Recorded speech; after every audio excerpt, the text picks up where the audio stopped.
Howdy, folks. Welcome to Adventures in Alberon, our 5th edition Dungeons and Dragons campaign. I'm Joe, the Dungeon Master, and you are joined, as always, by Matt, Miles, Ali, and Tina. I'm joined as well. I don't know why I said you this time. We have a couple of announcements to go through before we get started with this session, which is session 35, The Pillar of Stairs. First of all, I'm going to mince this, but Dibbad Oap did some amazing art for us. It's posted over on Instagram and on Twitter and on all of our social stuff. It depicts Master Gamble, who we haven't had any kind of image of before, presenting the mask of Dark Vision to Shay. And that was super cool and like a really great moment. And they did a great job capturing the whole space and all these cool details. It's in the break screen rotation. Yeah, no, it's super cool. And we're gonna actually get the physical copy of it too, so that when we do meet in person again, we can have up. And we're talking about the next thing that we're going to do. We got some ideas from all the players, and so we're gonna do one of the things that we talked about today, I think. The other thing that I wanted to announce is that WildBot 3D sent us a bunch of status markers, and so these are like these super cool. We use them, so generally, if you haven't kind of followed along in this adventure before, we typically play in person because we all live fairly close together and we're friends. But we are playing on Discord because of all the stuff that's going on. But WildBot 3D sent us these great status markers which fit around the base of your standard 28mm D&D model figure things. And like all the different status encounters, including or status effects, including ones that we didn't have before. Like my favorite thing in this is like the super big enlarged ring, which, you know, I love enlarged. It's a great spell, and there's a lot of fun stuff you can do with it. Reduce also on the other side of that. Anyways, WildBot 3D, thank you so much. Super, super cool. And we'll be using those a lot once we get back in person. Speaking of some of our older episodes, we keep those up on YouTube. So down below, there is a link to our YouTube, to our Facebook and our website and all that kind of stuff. There's a store. Check all that out. But the old episodes are on YouTube. So if you're trying to figure out why people keep mentioning that Mormon needs to throw a snowball at things, or, you know, why it might be that there is this intense aggression between Shay and Gunter, it would be worth possibly going back and seeing what's happened up until this point. So YouTube is where you can do that. New episodes will show up on YouTube Wednesday at 8:30 p.m. I figured out how to auto set it so it comes out at the same time every time, and it's not relying on when I remember. So 8:30 p.m. Wednesday, the thing that you're watching right now will be on YouTube. Hello, if you're on YouTube and it's Wednesday. Finally, if you do have, or second to finally, if you do have questions or things that you want to ask about our campaign, about, you know, some of the kind of stuff that we use here, you can send those to cast@alberonrpg.com. That is our website. Ooh, I heard Alexa. That was our website, and she's listening. That is our website, and you can go to our website. It has a bunch of information about the campaign, but send us any questions and things like that, and we can answer it. We'll send a response, or maybe we'll answer it just on an actual session. But with that, the only other thing to announce, typically we use Sirenscape, and we will be probably using it at some point in the future in our online endeavor. We're working on it, or Tina's working on it. I'm doing no work whatsoever about it. But Sirenscape is an awesome digital tool set that has sound effects and songs and all kinds of crazy noise that you can use to build ambiance in your D&D campaign. Definitely check it out if you haven't already. It's super cool, or you could use it for really weird bedtime noises if that's your thing. So with that, we can now get into our recap of the previous session of Adventures in Alberon. Last time that we played, everybody as a united group went to the God Market, except, of course, Gunter, who stayed behind at the Gentle Repose, or thereabouts, actually within the Gam Cube. While gone, Gunter, you were confronted by Grunvar Coldrot, the member of the criminal Coldrot clan, who sort of run the Undercity. Also, Matt, we're getting an echo from you. Yeah. Heinrich, you found the tiefling that you were looking for within the God Market. at the very, very tail end of the God Market Upper, actually. Luther, who spoke about your brother, actually in glowing terms, having led him and a few other tieflings out of Dominion, out of the kingdom of Sarentil, rather, and to the north in search of some kind of freedom. You seem to have mixed feelings about that. During this trip to the God Market, Morwen, you had a date and played Truth or Dare with Krodik, just in the middle of this hollowed place, utilizing your skill in cups to swindle Krodik into answering several questions and then not answering any on your own. As a group, you returned, spoke with Grunvar, and agreed to sneak into the pillar and find a smuggler that they had sent to get supplies crucial to keeping the Undercity running. You waited for a distraction, which turned out to be, from the sound of it, somebody shooting a goblin in the knees. And you all made a mad dash to the front door of the pillar, with Shay waiting until Gunter had already begun to climb the steps before passing him in a burst of speed. And that is where we're going to begin. So, as you guys close the huge iron doors behind you, you find yourselves in a fairly narrow, dark space. There is this staircase in front of you that seems to rise almost 40 feet, maybe 35, 40 feet. Elements of an old carpet, just worn away and corroded, just bits of red and gold hinting at what was probably at one point a very luxurious area, now frayed and worn away. There are areas on the wall that you can see just bits of iron also corroded that at one point probably held torches but no longer do. More when you have been here before, and you know above you, as you crest the steps, there is a long corridor with ruined furniture in it. But for the moment, you guys find yourself within this dark space. It smells a little bit musty. There is the it's fairly dry in here, and you don't hear much. Within the Undercity up until now, be it wandering pretty much anywhere other than the statuary, which is just a barren area, there's always just a faint background noise of so many voices living within a large cavernous area. You could always just hear elements. But here it is truly quiet. There are no windows. And Finger Gang, what would you like to do? Well, our first instructions were to go right. So, how many doors are to the right? Just one, right?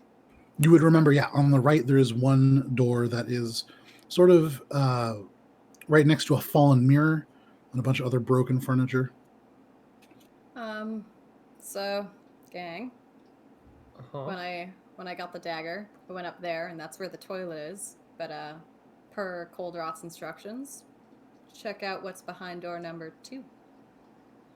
Okay, seems fair enough. All right. All right. Gonna press my ear against it. Okay, so you guys are going to go up the stairs. Oh, And as yeah. you, Sorry. I'm assuming Morin was kind of like leading. okay, so Yeah. Morwen, you're leading. What is, interesting point, what is your marching order? I'll be behind Morin, I guess. I was last in, so I'm in the back. Okay, so Morwen, Heinrich, Gunter, and Shay. And We'll Kronk. have, yeah, I'm going to say we'll have Krodik probably. I would say Krodik is with you, Shay. Just a little bit in front. Now, as you guys walk up the stairs, you can see now where the like frayed areas of cloth were. They bind together more, and though it is still very threadbare, there are elements of carpet that stretch along a 55-foot hallway. There are areas that jut out that seem to be supports of some kind, only emerging about 3 feet from the wall. You can see there is just broken furniture, like shards of wood, pottery, and various other bits that seem to be kind of scattered, and there are elements of dust over some of it. Maybe not all of it, but without really looking, it would be hard to tell. All the way at the end, there is a door. Morwen, you know that it does lead to the bathroom. There is another door on the right, in front of which there is a fallen mirror. Aside from that, without really searching, it would be hard to tell anything else. Shay, are you wearing the mask? Yes. Okay, so you can see in grayscale pretty well, but it is very dark. So you would imagine details difficult to pick out as you guys move along. But pausing at the top of the step, what would you guys like to do? So which? I'ma keep going. Okay. This sounds like a good idea. I mean, if we're meant to go up. Treading cautiously, but I've been here before, so Yeah. Hello. Sorry about that. Yeah, so I am on call, which does mean at some point I have to step away to take this. But so yeah, one thing to mention also to everybody out there, I work in mental health and we are still working, so I am on call. So in about 5 minutes, we're gonna step away for a little bit, just so that I can take that. But as you guys go to the top and you can see everything kind of laid out more when you creep along, retracing your steps to an extent. And reaching the door with the others following along behind you, you can see there is this wooden door. And go ahead and make a perception check if you're going to put your ear up to it.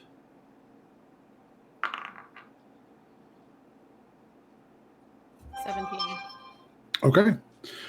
With the 17, listening beyond, you press your ear up and you don't hear anything in particular.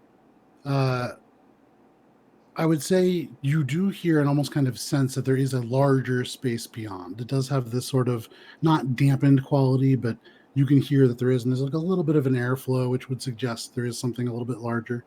But you don't hear anything. I want to scan. Is scan there for tracks. keyhole that I can peep? There is no keyhole. All right, I'm gonna check if the door's locked. So putting your paw around it, you turn, and it turns freely in your hand. You can scan for traps if you want. Don't tell me what to do. I'm gonna step back from the door. Okay, take a step back. Yeah. So Mormon, as you open the door, Is it it opens. It swings towards you. It will open outwards. Yeah. So you pull it open, and in front of you there is a crown-shaped room.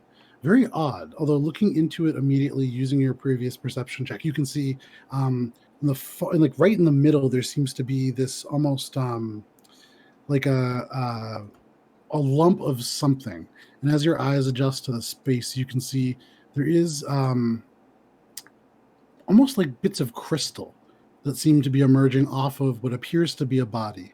You can see on the wall to the left, there is this large, almost 7 foot wide, what looks like bars going down. You would imagine that is an exit. You can also see all the way across, just barely kind of in the periphery of your vision, there is a glow in the corner beyond. The floor itself seems to be made of stones, massive tiles, almost 5 feet wide, that have been placed down. There are cracks in areas. This is a room that sees a little bit of use. And Mormon, with your perception check, you kind of glance to the left and you can see there is another one of these glows, and it being closer, only about 20 feet away, you can see it's a crystal.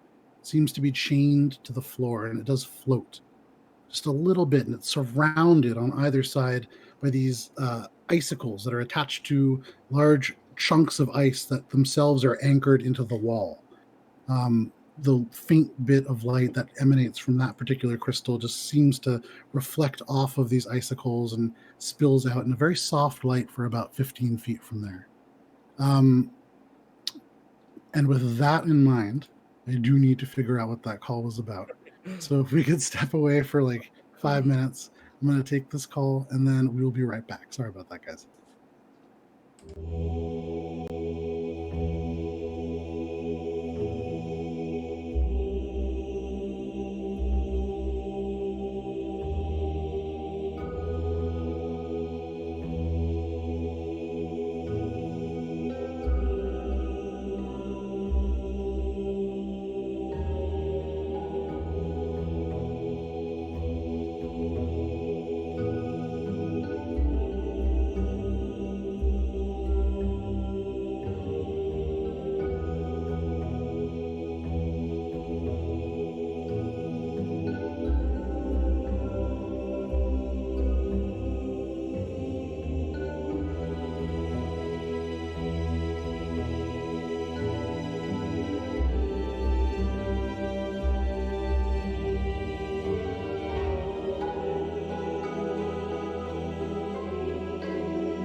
And sorry about that. We're back.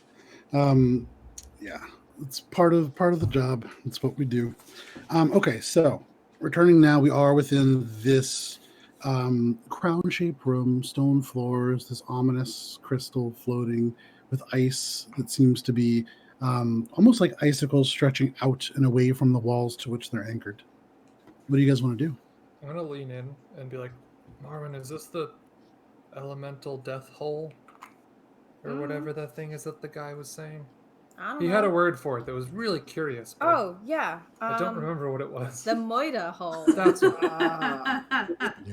that, and I'm like looking over at the I crystal don't and know kind of if like trying to crystals feel would it be out. in a Moida hole. Yeah, but if it's gonna.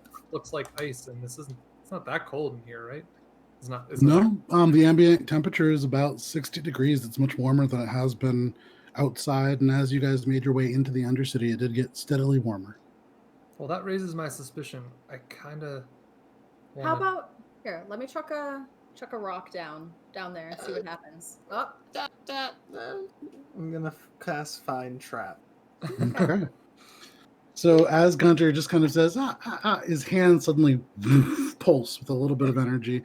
And as it ripples out, to the rest of you, nothing seems to happen. But Gunter, for you, you notice a few things. So I'm going to go ahead and post in our Discord channel that the map of this room. Okay. And then there in it our is. Twitch chat, It's a nice little I map. will also post the map of the room. I just got to get over there real quick because I don't usually have it open. Send it to Tina. So If you could just send it to Tina's phone so she doesn't. I posted it already. No worries. So you can see that this room, shaped almost like a crown or like an M, you guys are within the northernmost doorway that you can see here, which is the top of the image. You can see that strange glowing crystal to the left. And Gunter, as you cast Find Traps, and this wave of energy pulses out from your old wrinkly hands and across the stone chamber, you see in every corner of this room, in all four of the corners, this glow light up. This is powerful magic, whatever it is. And you would imagine this trap, not something like you saw within Tassara's temple. This is a little bit more heavy duty. You don't notice the floor being trapped at all, which is curious. I would say with that, you also notice a little bit of a faint glow coming from the wall that you would see that appears to be almost brick-like right in the middle, in that one indented part where the walls slope to a 5-foot point. There is a small glow coming from there as well. Oh, shit's hot. How does it work? Do you know? There's something coming from all the corners. I guess it'll zap us with something. Yeah, Pretty like strong magic I can feel. whatever in did my it to that thing in the bones. middle too. What is that thing in the middle? Can I get a without moving closer? Make a perception check, yeah. Ugh. Oh boy. Absolutely. well, are you asking? Yeah, I'm It's a asking. body. Oh. Didn't I see that it was a body? You see, yeah, it seems to be a body, maybe. Methinks it's a body. Well, but I got a natural anyway. 20, so 20. Okay, so with the natural 20, you peer ahead, and a few things strike you, Heinrich. The first is that within this body, which is certainly humanoid, there is this outstretched hand, the flesh itself dark, possibly discolored from the cold that is encasing it, and you see these crystals, not crystals, this is ice. Mhm. And the ice seems to have covered most of this body, and there are, from the furthest part away from you, these two horns that kind of come from it.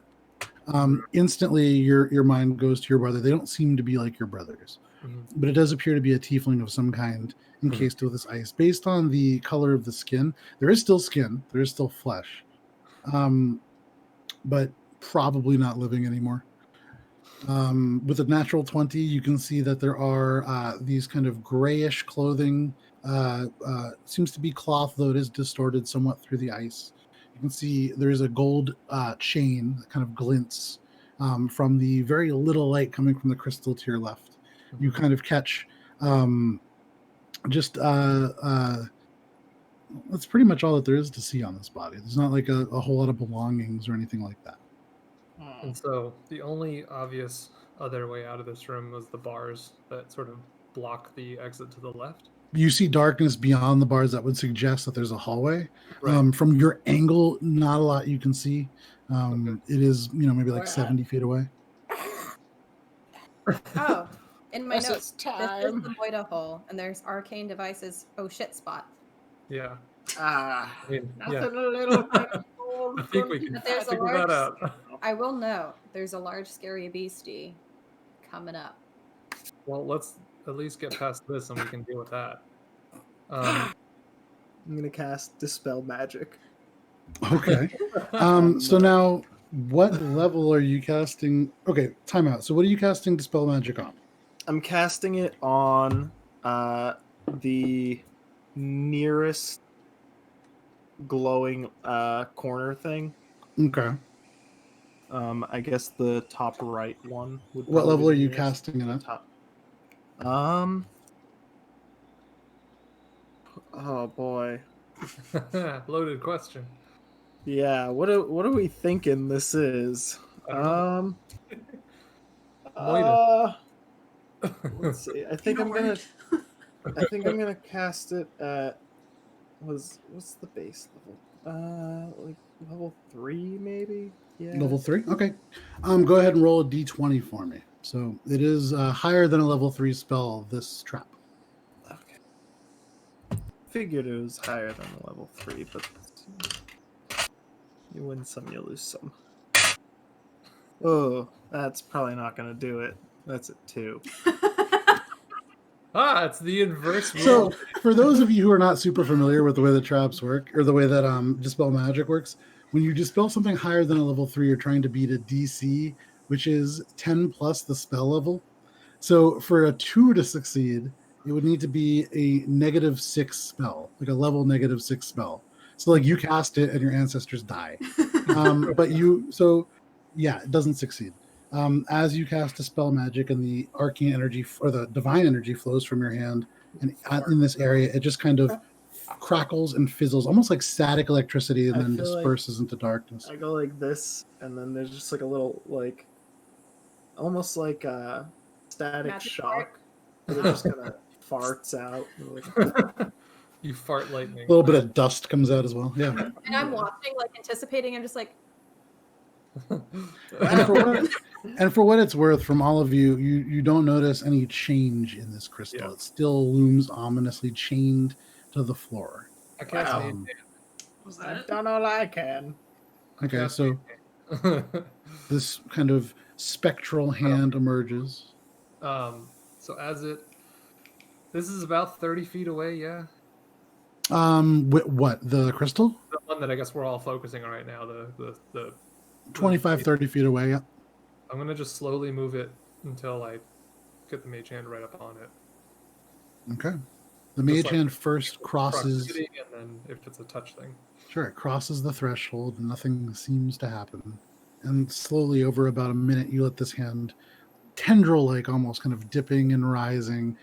Before it gets close to the crystal, it draws 5 feet, 4 feet, 3 feet. Nothing seems to be happening. You're now within the actual crystals of ice that come out from the wall themselves. The hand is between them.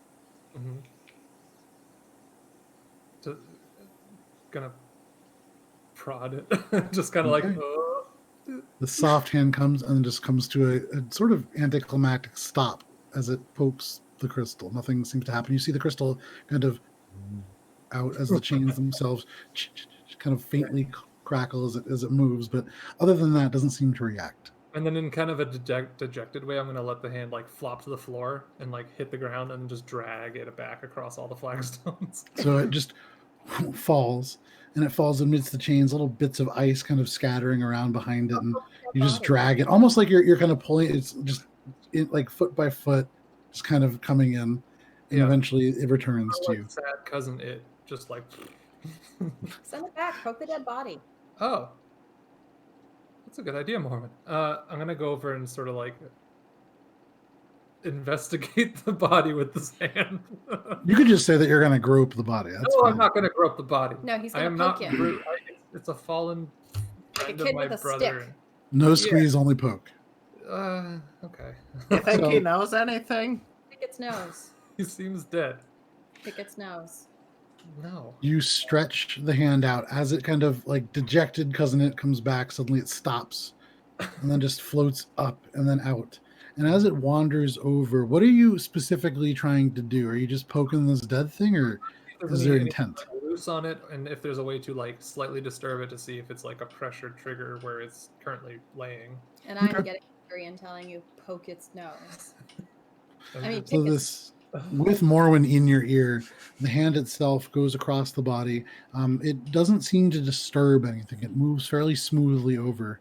And as you kind of poke and look and see if you can move it easily, the strength of Mage Hand is not quite enough to move this thing. okay. Is there anything loose on it, or is it encased in ice? It's encased in ice. There are little bits of ice that have fallen off. And looking at the way that it kind of is dispersed around it, you would imagine. Actually, you make an intelligence check How far away is it? from the body, Yeah. about 35, 40 feet. Oh, that's pretty far. Gunter can't really see it that well. It's kind of squinting off. It's just a nice little 9. Yeah, just kind of frozen there. There's little bits of ice around it. Oh, Okay, what is that? it's a body, Gunter. Hey! It's a dead body, Gunter. Echoes Maybe he's through just this asleep. chamber. No, he's frozen in ice. You think I mean, he got maybe he's zapped? frozen in ice and sleeping, but I doubt it. It doesn't look like it. All I right. bet these things freeze you. I bet the things in the corner is... Well, at least that one did. What about the other one? And I turn and look at the other one. So turning over and looking to the right. Go ahead and make a perception check. Okay. And if it doesn't go well, I'm going to be poking more and be like, what do you see? That's an 11. Okay. With an 11, there is another crystal, and it's shackled to the ground in a similar manner. There is this kind of faint, almost peach hue that seems to emanate off of it, but much fainter than the one that you've been looking at. Well, there's 2 of them. And I think in the other corner is another one.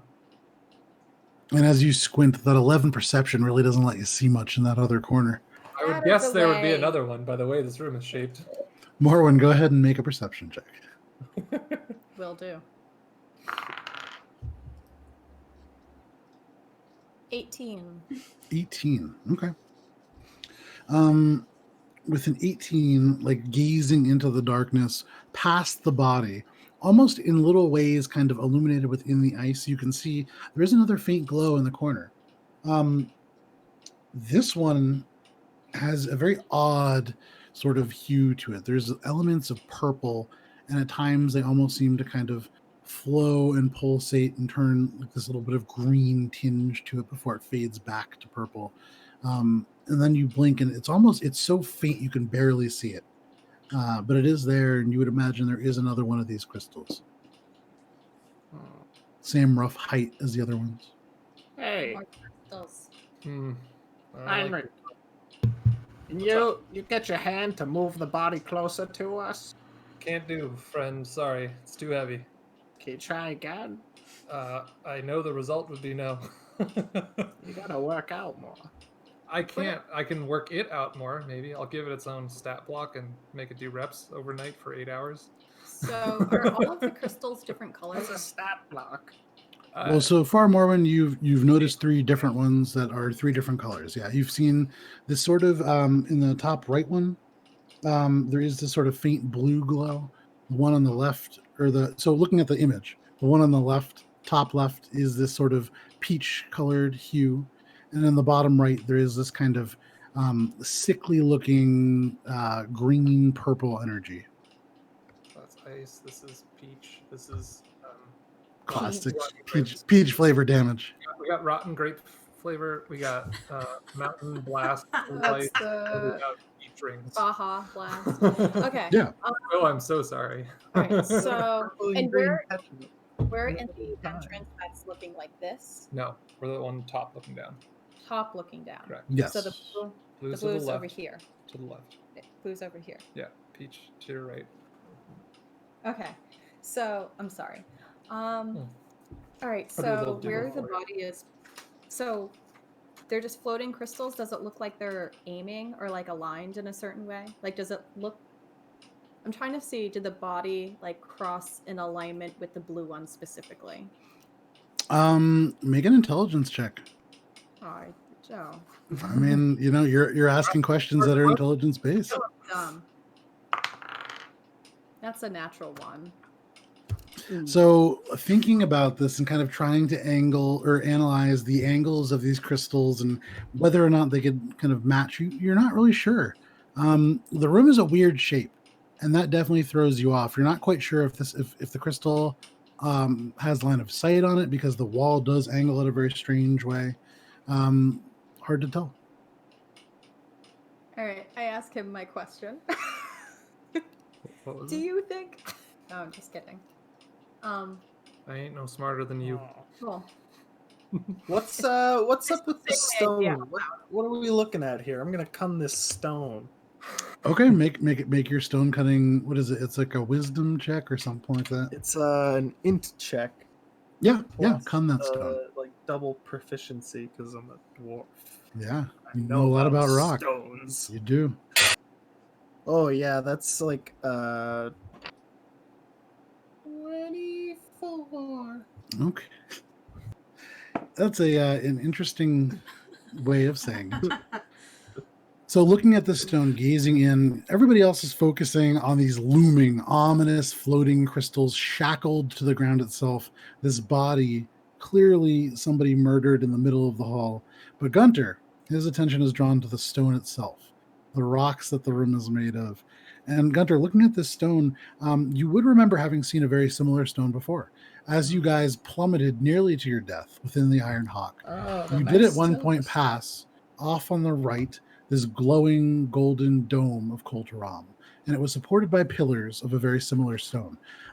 You being a hill dwarf from the south and kind of the region that you are from, I don't think you've actually discussed it with anybody yet, but there is no stone quite like this. You're not familiar with it intimately, but you're aware of the fact that it is from Koltaram. Okay. How big is the That space? Like, how tall? How much space are we dealing with here? So Shay, as you look up, the sort of elements of the crystals glowing, kind of gliding across the gold mask, you can see the ceiling seems to be about 50 feet high.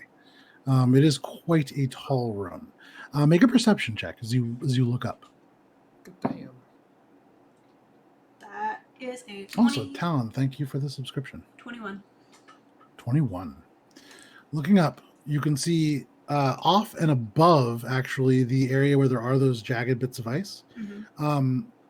There seems to be another smaller shape that has been similar to the body down on the ground, frozen tight against the wall.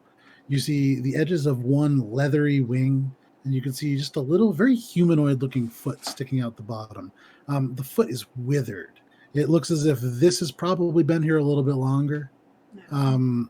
Aside from that, you can see there are 4 metal poles that go out. They look almost like flag poles, perhaps, but there's nothing hanging from them. Those are almost at the ceiling, maybe 2 feet of clearance from those to the ceiling. And they go from floor to about 2 feet up. No, so they actually come out from the walls, almost like flag posts. So they're actually at angles, like what you would see outside of your typical American classroom. But yeah. Okay. Well, I want to check out the floor to see if I see any footprints or anything. Okay. Or any obvious paths, or maybe even like this icy bodies path. Make an investigation check. Oh, 5. So as you stand in the doorway, there's not a lot you can tell just looking in the dark at like the ground right in front of you. There isn't a ton of dust on it, and so you'd imagine there has been passage through here, but you don't find any particular footsteps or any paths. All right. I say, fuck this, and I throw a ball bearing at the dead body. Okay, so as Morwen pulls out a tiny gleaming sphere of metal and says, fuck this, you just hear, Ting, ting, ting. It just kind of rolls out into the corner. Nothing seems to happen. All right, I say fuck this again because I now have an odd number of ball bearings and I do not like that. And so I try to like throw it against the wall and have it being like boom, boom, boom, boom, boom, boom, as much as I can. Make a sleight of hand check.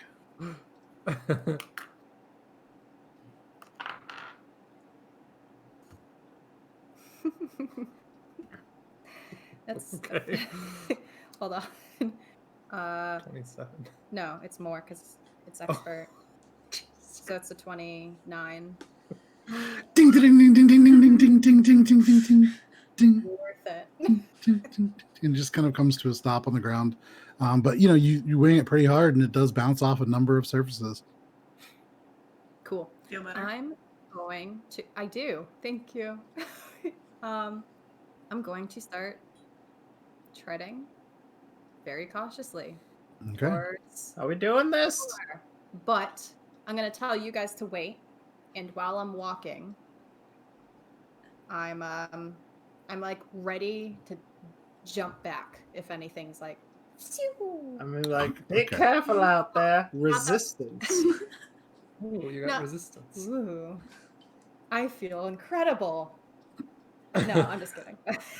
Okay. I see. And I see you- Marlon starting to go in, and I'm gonna actually like walk with her No, because I have a safety net if something goes bad. whatever. Your blood's not on my hands if you die during this. I told you to wait. I feel So- like seeing the two of them down out there makes me think, oh, I guess we're all going. Okay. I'm gonna start making my way. All right. Shay, what are you doing? Single file. Waiting. Goddamn. Okay. So now you guys are going single file forward as a group, other than Shay and Kroddick, I'm gonna the be two standing monks who are close to the patiently waiting. I'm gonna turn back and be like, you guys coming? Okay, so as Gunter turns back and takes his step forward, Morwen, your feet hit the first tile. And as they do, I need you to make a dexterity saving throw. Oh shit! Oh, you get the 27. was that Go ahead, plus the go ahead. resistance? Oh, No. Resistance. I think it's just a D4. It's like guidance, but for saves. That's a 30. now, Morwen, go ahead and make 2 more dexterity saves, please. You Aw. punch the trap in the face. 28. Does resistance carry over? Like, or It, just- it doesn't, no. unfortunately, but so 28, and then what was the last one? Third one right now. 2. 22. Okay, great. So, Morwen, you take your first step forward, and as you do, there is the simultaneous sound of 3 sets of chains. It's all being pulled taut as the crystals themselves glow, and all of a sudden, this entire room is filled with bright light. From the top, looking at the picture from this bird's eye view down, the top left crystal glows all of a sudden into this fiery red light. The crystal to the top right on our picture, which is in Twitch chat for those of you following along, you might have to go up and look at it, but it's there. The top right, you can see all of a sudden this blue energy expand out and begin to look very similar, actually, to Heinrich's current Eldritch Blast. And the crystal all the way across the room, this dark purple energy kind of spreads out, and suddenly little elements of green seem to ripple through it. And Morwen, you manage to dodge out of the way. You throw yourself back, colliding with Heinrich. The scale mail kind of as Heinrich collides back with Gunter, and kind of shove the two of them back. There is a ball of fire from the top left crystal that just zooms past you and impacts with the bars themselves. There is a ball of force energy that ripples through the air and misses you, slamming and dispersing against the far wall. And there is an orb of necrotic energy that fires out of the one to the far bottom right. And that, as it zooms towards you, goes past you because of the angle. And I need actually Heinrich and Gunter to make dexterity saves as well. was not ready for that one. It's a 6. Okay. That's a 16. Okay. So, Heinrich, you take the majority of this for Gunter. Thank you. You standing in front. That is going to be from the necrotic. So that is 18 points of necrotic damage.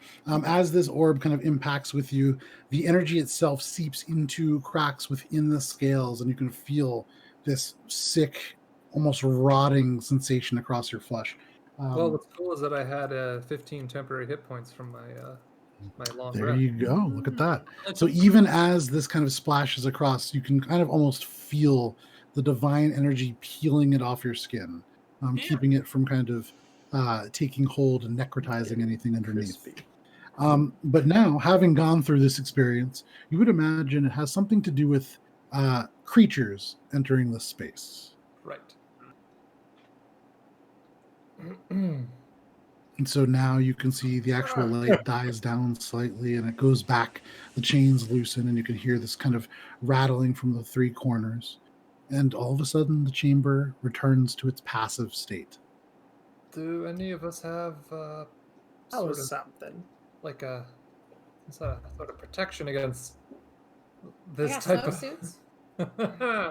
It's not really effective. Well, Wait, Gunter, do that dead thing and see if we can just like chuck you against the wall and wait till you open the door. Wait, chuck your dead body and then animate your dead body. Yeah. And then mage hand him to be like, I don't feel very comfortable with that one. Okay. Nor do I. okay.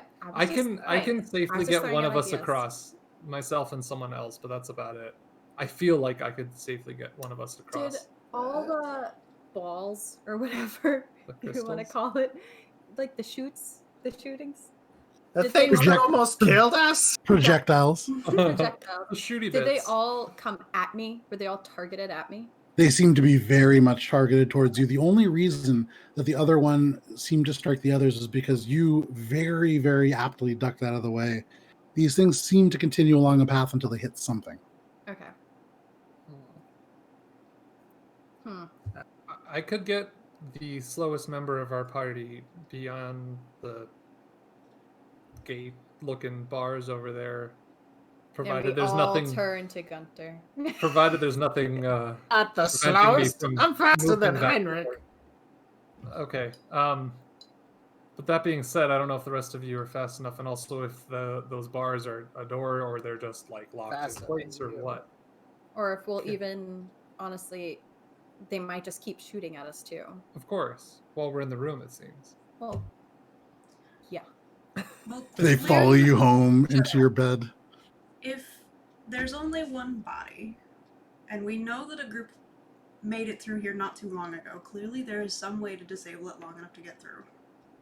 Or it only targets one, the first in the room, and if that's the case, then we could send our swiftest, most agile No, fleet of because foot. I went in and dodged it, and they still try to hit you. No, they didn't try to hit me. You got out of the way, and it happened to hit me.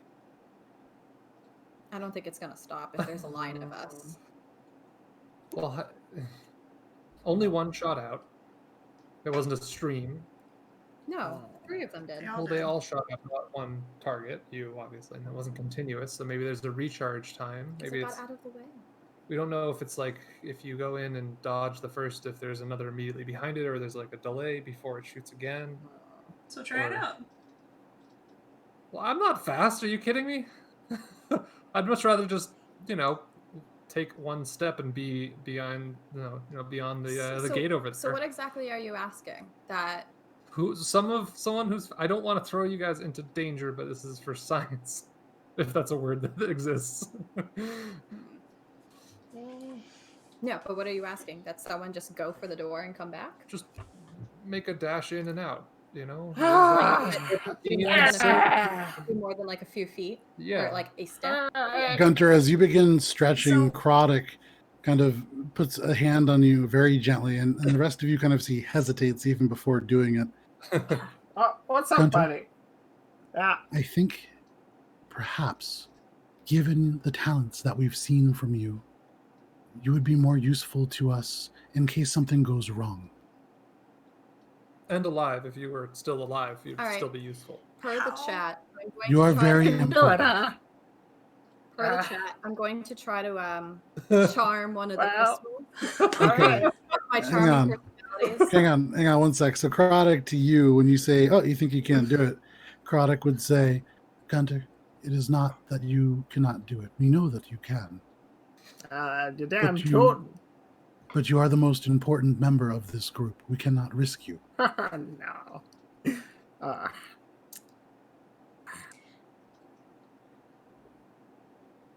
So, Morwen or Shay, I hate to ask, but do you think it would be possible with your fleet of foot to see what the recharge time is, if there is one, or anything?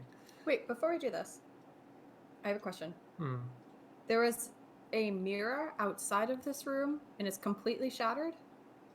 Or You didn't. So the mirror is turned over. You saw that there were elements of glass on the bottom, but you didn't see if it was completely shattered. I'm just thinking like the balance. I don't know. Is that stupid? No. I'm gonna be like BRB. Okay. In the meantime, what's the distance between where we are and the other door? As far as you can tell, just kind of glancing over, probably about somewhere between 50 and 80 feet. It's dark. It's a gray scale, so your depth perception, not terribly good. Right. So more when you go back and looking at this downed mirror, it's large. It's maybe 3 feet tall. This is like a almost full length mirror. The backing on it is wooden and very elegantly carved. And you can see there does appear to be a little bit of damage around the edges when it was maybe dropped. There are bits of broken mirror, but not a ton of it. It could be intact if you want to try to pick it up and look. I do. Okay. What is your strength? 10. That's all you needed. All right. So Oh. you put your hands around it very, very gently and gingerly checking the edges to make sure that there is nothing broken that cuts your hands. And as you lift it up, you can see there are elements that are cracked. And on the bottom right corner, there are little bits that have been chipped away, and you can see the actual backing. But other than that, it's mostly intact. You don't want to be like dragging this thing over, Massachusetts road potholes and stuff like that. But it's relatively intact. All right, I'm bringing it back into the room, being like, ah. Okay. So you guys are distinctly aware of the sound of this kind of as it just gets dragged across the wood, and then or the stone, and then Morwen comes in with this large mirror. Here, and I'll offer to take it from her. what? Ah. But I'm You still think that'll looking at, work? like, her and I think this might help us out. According to my reflection, of course. Yeah. What are you gonna to die? Maybe. And I tada into a mirror, reflecting this mirror, so it's just a lot of more ones. Okay. Again, well, go ahead and make a roll a 20-sided dice for me. To determine the canon. CX. So you've done something fairly similar where you wanted it to kind of emit light, and it doesn't necessarily emit light or kind of do that kind of thing. It does mirror what the mirror sees, and so it becomes a distorted version of itself, almost like it's kind of like lost like a couple pixels here and there, and it's a little bit flatter. But otherwise, it's like you're wearing Minecraft armor, basically. Except. Yeah. So, if I were to enter into this space, what am I looking for? I'm just checking the door? Well, we're looking for some girl, right? I mean, Beyond- not here. Not in this room. Well, The- what are we the here thing- for then? To get through it. This is the way through, according to Morrowan's instructions. That Oh, to you get all her. told. Correct. So yeah, we're getting the girl. You Right, made but- me think we stopped doing that halfway through or something. Okay. Oh, okay. Heinrich, you're being very confusing. Yeah. And I'm still mad at you. I'm trying to answer Shay's question. Ignore them. I'm trying my hardest. It's not the easiest thing to do. No, it's not. I suppose a way through, if it's like, I'm more concerned about the things that just shot at me or Morrowind and then hit me. Sure. If there's any way that they're being charged, or you know, something like Gamble would have done, maybe some sort of like contraption, maybe beyond our line of sight through that part that protrudes out. And if not, then really just the fastest way through, if that other exit is even open. Okay. But really, it's just to be safe so that we all know if it's even possible to get through this without any other means that we haven't discovered yet, maybe in another room or something. Right.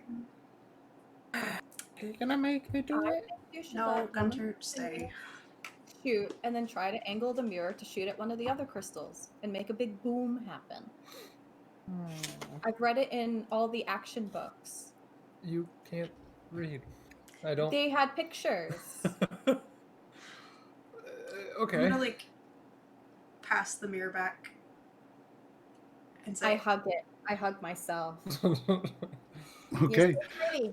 You can hear like little bits of metal scraping on the mirror as the rivets from the armor kind of scratch across. But yeah, so you now hold this big mirror. It is facing you. So if you were to hold it out, the wood would be facing the crystal. But what exactly are you doing? Oh, am I doing this? Am I taking charge? No. no. Shay was trying to do something here. Oh. I'm You're engaging such a good haste, Okay. and I'm gonna go check out the room. Okay. So when you say go check out the room, where are you going? What are you trying to do? Check out the Don't other go door. to that door. Don't do that. I'm going to the door. Okay. It's trapped. There's a trap there. I can feel it. I'm not gonna. I'm going to see You what's always go there. over to the door. There's always a trap. That's probably how he died. Great. So where's the first place you're going?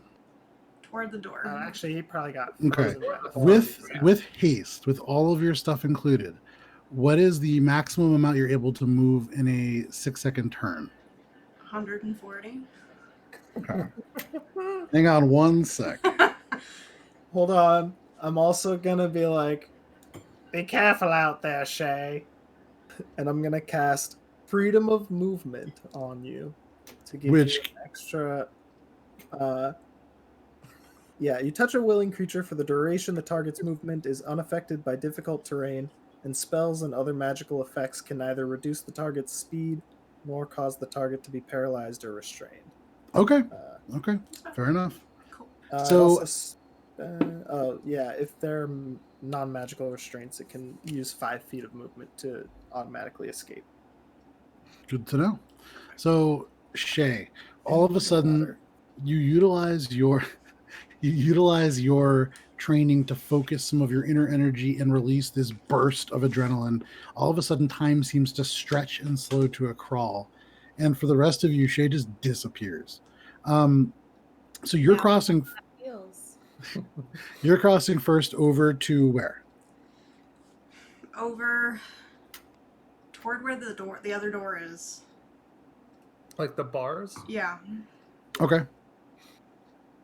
Just to see, like, is there a mechanism? Is there a way through? Is it locked? Does it look trapped? Or... So Shay, you take off. You like press hard back against your foot, and all of a sudden you're moving.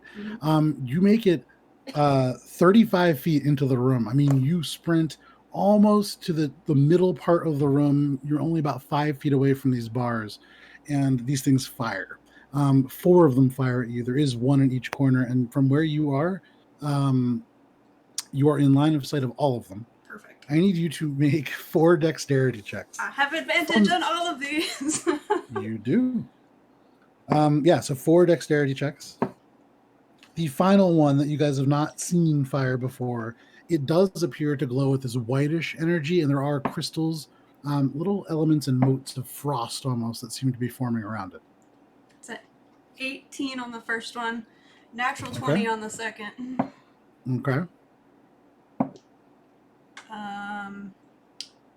24 on the third.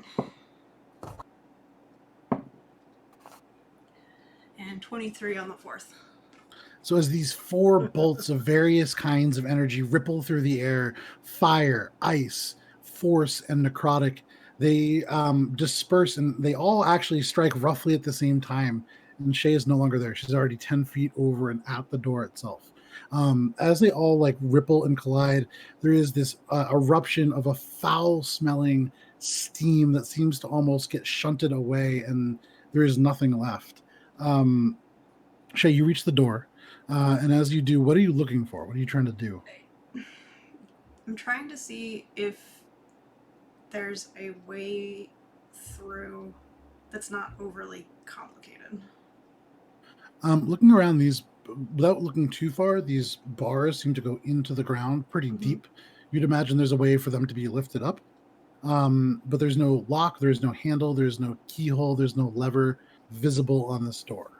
How long are you spending looking at this thing? Not terribly long, like taking it in and then moving on. And I wanted to take like a lap around the room. Okay. Don't go to the crystals, though. I'm not touching the crystals. So, okay, one sec. You make it to the door. You take 5 steps away, starting your periphery round. I need you to make 4 dexterity saving throws again.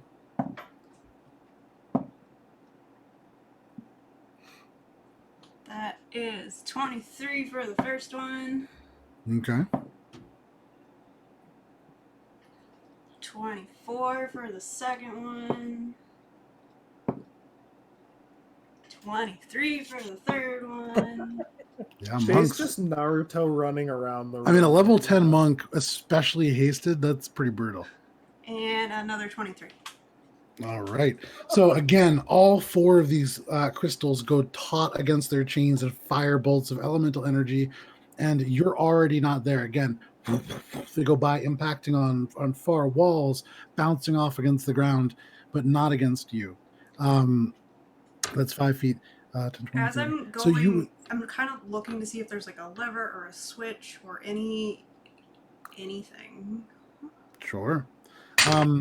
Remember, you are still human, Yes. and so there are limits to what you're able to do. Yes. It's very difficult while hasted to also make quick perception checks on things. So you would imagine you're going to need to be pretty close to something before you see it. But you reach the bottom right crystal, this thing that just spit out this ball of like filthy necrotic energy at you. I mean, I'm trying to get close enough to like run my hand against the wall as I'm going, kind of thing. Yep. Like. Yeah. Are you running your hand against the wall? Yeah. Okay. The stone itself fairly smooth. It's like dwarven crafted, all of these stones. You don't necessarily feel anything, but as you peel around this crystal, I need you to make 4 more dexterity saving, 3 dexterity saving throws. You're now out of the line of sight of one of them, the fire crystal. 25 for the first one. Okay. 27 for the second one. Natural 20 on the third. Fantastic. So easily enough, you just kind of skate underneath it, that necrotic orb immediately firing out only 5 feet away from you, and it just barely misses. You can feel the already very, for you actually fairly long hair, but still fairly short. Just an element of it kind of get raised away from the energy. But you're there and by. You move another 35 feet. You're only about 10 feet away from the other crystal. This one, the crystal of ice. And I need you to make 3 more dexterity saving throws. She's really mean, but she's really Natural fast. 20 on the first. 24 on the second. Okay. And another 24. Okay.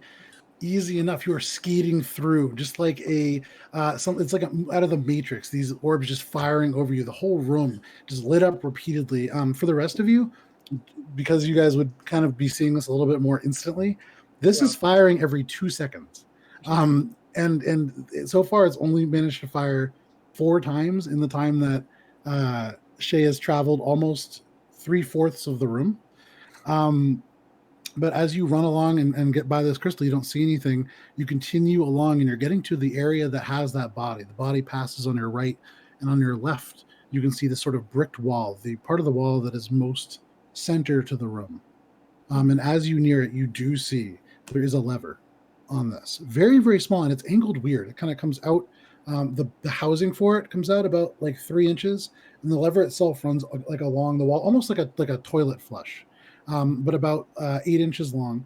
And at this moment, you reflexively begin to kind of tense your body, waiting for these orbs to fire out, and they don't.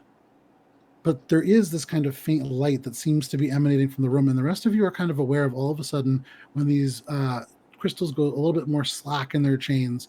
Above you, there is this faint, which immediately to most of you would remind you Watch out! of a room within Cord's temple. And Shay I'm gonna back up a bit. Shay, Heinrich, and Morwen. I need all of you to make dexterity saving throws. Oh boy! Here it comes! 23. Okay. What was it? 23. 18. 18. Just hit me. Okay. What was it? It's not terribly high. Yeah, no, just hit me. He rolled a 1. Okay. Fantastic. You know, I need more All dice. of the energy is focused on Heinrich like a lightning rod. That also makes sense. It's an apt description, actually. Hang on, I just need to make sure I have enough dice. This is not. And he something gets that I thought twice. He gets hit twice because of the horns. It's like when it goes to the other Jesus. one. He just becomes Frankenstein. The first one kills him, and then the second one brings him back to life. What did you do the first time? Heinrich, Yeah. you take 45 points of lightning damage. Oh, yeah. Maybe actually. Yeah. You take 20. You take 22 points of lightning damage. Even with a 23, You succeeded on the dexterity which check. means I Yeah. take none. Oh, right, you're a monk. Yeah. So yeah, you take no damage from this. Fair enough. And then the last person was 35. Morwen, you take 22 points of lightning damage. It's 45 points lightning damage to I you, think that I'm pretty sure that as a rogue, you also take no damage. You can use. AoE attack, right? You can use. It is an AoE attack. You can use cunning dodge or something. Oh, uncanny dodge. You can use uncanny dodge. Yeah, you succeeded already. So yeah, no damage to you. So Heinrich, as everybody else disperses away, you are the lone recipient of an entire room's worth of lightning Sure, that that sounds focuses fine. down and then strikes you. And even as this energy crackles off your scale mail and kind of dissipates into the Watch ground, out! as Shay is still standing on the floor, already these 4 rods above you begin to glow again. What do you guys want to do? Hitting Look, that lever. switch and I fall backwards. Okay. Shay, you pull the lever and there is this kind of and these bars begin to lift up from the ground. These rods are glowing brighter. Get out. We should probably move. Yeah, in that case, I'm booking it back out. Okay. So you book it back out. That's going to be 5, 10, 15, 20, 20. Okay. I'm across the hall at this point. So Like, Shay, you dart out and you can hear the energy building in the room, just low at first and then rising to a high, sort of high pitch, almost whine. And you can see sparks just as you disappear out into the hallway begin to emerge. And as your feet leave the stone, the crackles kind of and then just go silent. And the room again kind of seems to enter this passive state. At this moment, you guys are in the hallway. Heinrich, there's still smoke kind of wafting off of you from that strike. yeah, I'm just gonna use my single big dose of healing on myself from my energy. Sure. So tapping into your connection with whatever celestial being has now given you its attention, you pull into yourself this healing energy, and you feel some wounds close and some broken bits kind of mend. Mhm. I'm gonna turn back and look Can I get a sense if the bars have come up, or is it still shut? Yeah, turning back and taking a look, you can see now the lever still in the raised position, and beyond there are no bars. It is just an empty doorway, Sweet. perhaps 50 feet away from you guys. Let's go, Well guys. Let's done. book it. I'm You gonna get just it? go 'Cause ahead and not book it and just you're well done. walk Gunter and I to the other side. I don't need your help. Slap meant- his hand away. Gunter, you would like my help, please. Please. I let me can do it myself. No, you can't, Gunter. I'm adamantly refusing his assistance. Okay. I'll go with you. Okay, and then I use, Wait. Is Krodok fast? Yeah, he's a monk Yeah. too, right? I'm gonna dimension door the two of us just across the room to the hallway where I can see that. Okay, so you hold out your hand, and all of a sudden, the familiar sort of purplish energy appears, and you suddenly feel yourself pulled through, and you are now in a hallway, which I'll describe in just a second with Morwen. And when when we're going through or whatever, right before, I'm gonna be like, brings back memories, huh? Yes, when And you boil through. Yes. The two of you appear in this far corridor. Shay, what are you doing? Like, ushering the other two along, and then, like, making my way through the room to the door. Okay. So at this point, it has. How long does haste last for? A minute.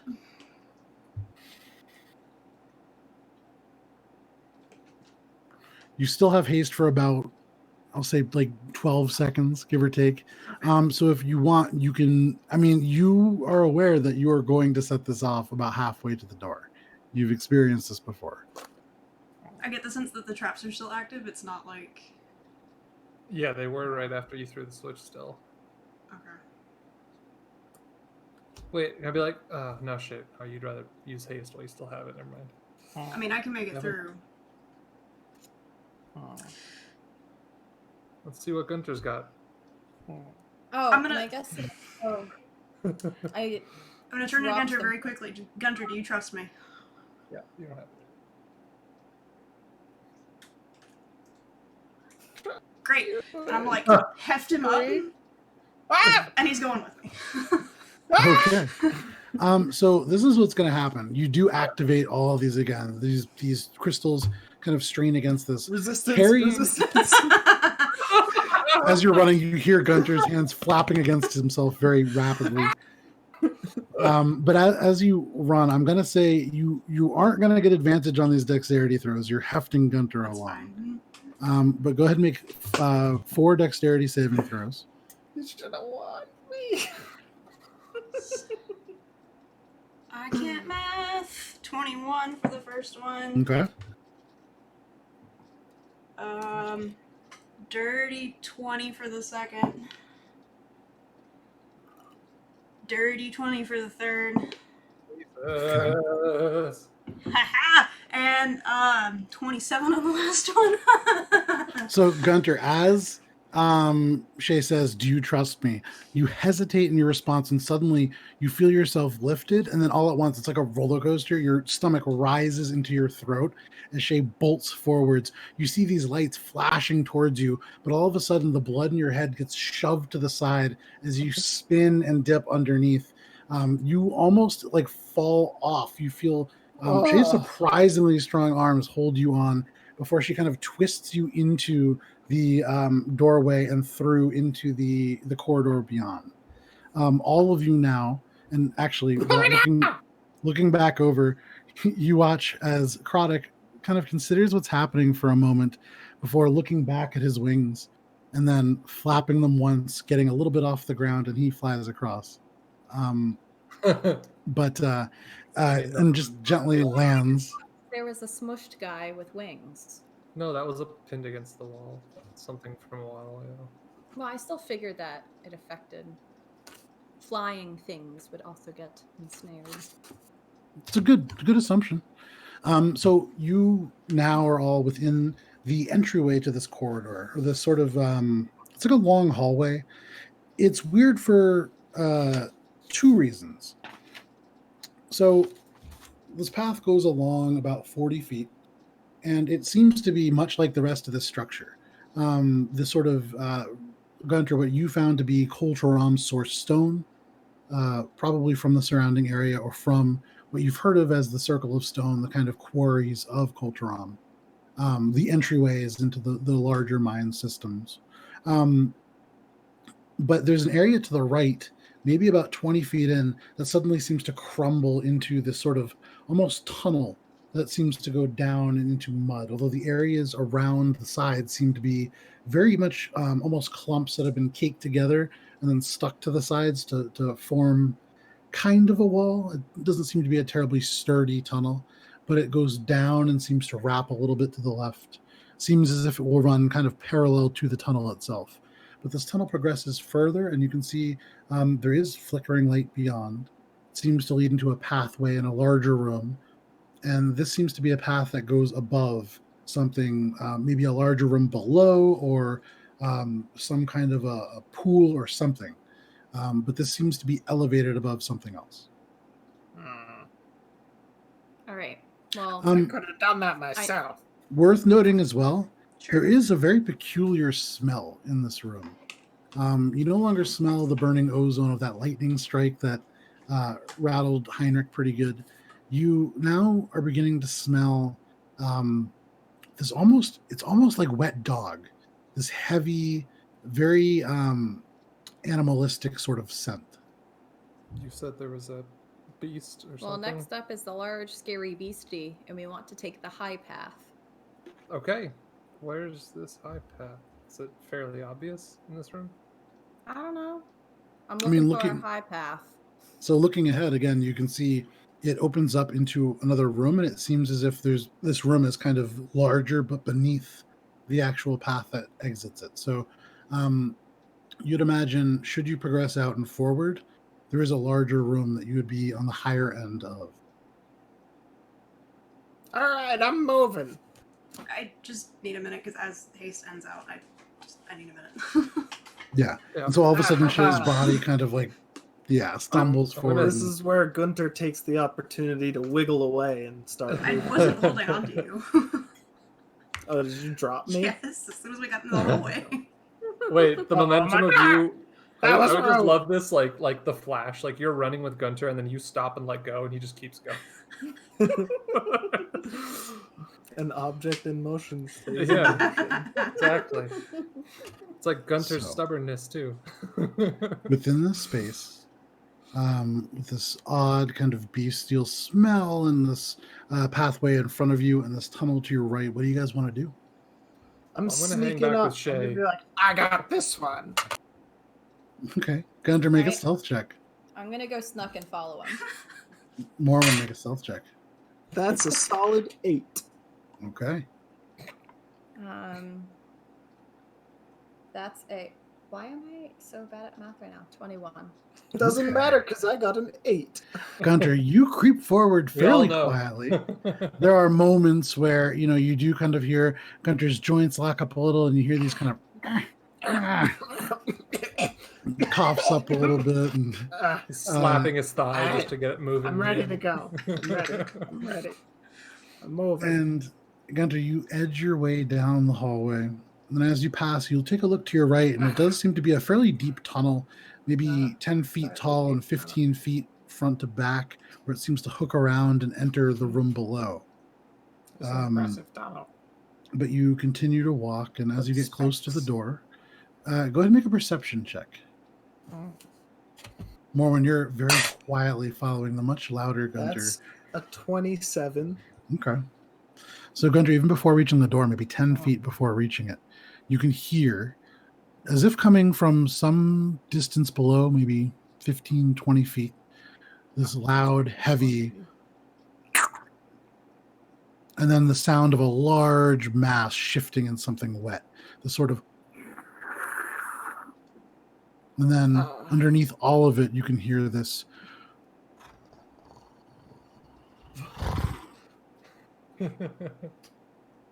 What do you want to do? I'm gonna Sentient pause giant for a hairball. second. Be like, I'm gonna turn around and see where the rest of the gang is. Okay. And we'll- I wave back from the other end of the hallway. Yeah, Looking you see good. Heinrich over Looking there, and I can't tell you're there at all. I'm staying like right behind. Morwen's like right behind you. You don't see her because she's like just turning with you. Very much like, like just very comedic from the outside appearance. But yeah, you see Heinrich waving to you. I kind of wave back. Fuck. I'm gonna message and be like, "Boo! What do you see?" So Gunter, as you exclaim, all of a sudden that sound shifts, and you kind of hear this. You asshole! You asshole! And then all of a sudden now you hear again this wet sound, but as it does, you feel the ground underneath you shake a little bit. Oh damn! I'm running like forward, and I'm getting ready to fuck something up. Okay, so Gunter, with this kind of, all of you kind of feel a slight shake in the ground, and Gunter begins running forwards. I get up, asshole! Sorry, and then I just start like moving slowly towards because I don't know where it's gonna come from. I would like to, while still hidden. Yeah, I'm still hidden, right? You're as hidden as you were before. Yeah. Great. The room a little bit more. Like there is absolutely not another way out. No. Well, I guess. I mean, there's another big tunnel that goes down around from the quarter that you're in, but you guys haven't even reached the doorway to the next room yet. This is like 10 feet before it. Gunter's now sprinting forward. Morwen, you're right behind. Heinrich, you're probably about 15 feet back. I guess I would just sort of like stand up and start walking. I'm not like running towards. Okay, so you're about 20 feet back. Shay, what are you doing? Like once I can move again, slowly making my way forward. Okay. So you are about 40 feet back, right near the beginning of this tunnel, still catching your breath a little bit. Karadok is there with you. And Gunter, as you dash forwards, all of a sudden below, you hear this kind of, and then this shape looms out and then lands in front of you, mud scattering. You're about 10 feet away from this thing. And as you shriek out your old dwarven shout, you see this creature. And actually, banishment. Okay. Hang on just one sec so I can show Twitch what you're about to banish anyways. But this creature that you're seeing, you've seen before, a much smaller maybe version. Not banishment. And a little bit thinner and kind of less Crotega? Is it a Crotega? The goblins had. A little bit less covered in the sort of open, almost what looked like open sores. But you saw some of the cold rots walking around, these almost like scaly looking eyeless dog-like creatures, much smaller than this. This thing, about 15 feet long from front to back. You can see it has almost this hooked chitinous horn that goes above large nostrils that seem to stretch almost 3 feet back along its long face. Yeah, There's this open maw with like fairly flat, like sharp but flat, almost square-like teeth around the mouth. Across its entire body, on the little flesh, very pale colored flesh that the sort of forward-facing arms and legs seem to have, you can see that there is just elements of kind of weeping pale green stuff that seems to very viscous, not drip but ooze down the sides. You'd imagine this is where the smell of that wet dog comes from. What are you doing, Gunter? You sort of have a surprise round. Yeah, I'm banishing this thing. This seems like a banishing creature. Okay, so everybody go ahead and roll initiative. We're doing our first combat in a long time. I'm going to go ahead and post the room as well so that you guys can see what you're working with. Okay, give me a second. We haven't done combat in a while, but we're going to do it in order. My excitement for getting double digits in my initiative. Yeah, that's actually not terribly common for Gunter. Good for you. I got my second highest roll. So, the chamber that you guys are entering, I have now posted in our Discord, and I will now throw over on Twitch. Got to find out a more elegant way to put it on Twitch because it's difficult to tab into every time. So, hang on one sec. Oh wow. Okay, so it rolled a natural 1 on its initiative. All right. So anybody with a natural 20? Me. Yeah. Yeah. Actually, yeah. All right. Look at that. Morwin with a 20. Anybody 25 to 20? Dice too, no less. I got 19 plus 3, so 22. Okay. So then we have Heinrich. Is this Anybody with 20 to 15? I 16. had 18. Oh, Wow, he's wow. going last. I mean, it makes sense. Actually, Oh, it's true. You were just hasting. You okay. did just haste yourself. Damn it! I knew there was a reason. It makes sense. so Gunter, you're going to go first. You're getting a surprise round on this. Surprise. And Banish. then we're going to go Morwin, then Heinrich, and then we'll continue from there. So, Gunter, as you see this creature, my face. you hold out your hand, and you immediately, as the large head begins to swing around, all you can kind of hear is this. And then you hold out your hand and go ahead. And what is the DC on that save? It just it's charisma. So DC was it 18 for Oh, charisma is not a good thing for this creature. that's good because let's This see. seems like such a sweetheart, though, Joe. What are you talking about? It's 8 plus your proficiency plus your spellcasting I'm mod just match. trying to math. It's 17. Yeah. 17. So it rolled a 7 with a Nice. -4. That brings it to Nice. 3. So this creature, as it turns, you can see the mouth draw open, the saliva itself tinged with a little bit of green, and as it kind of snarls out this, it begins to open its mouth, and you cast Banish, and all of a sudden, it just disappears. About a quarter of a second later, you guys feel just a faint bit of thunder kind of rattle the ground, even here beneath Koltaram. But yeah, how long is it banished for? If the target is native to a different plane of existence than the one you're on, it is banished with a faint popping noise, returning to its home plane. If the spell ends before 1 minute, which is the full action time, has passed, the target reappears in the space it left, or in the nearest unoccupied space. Otherwise, the target doesn't return.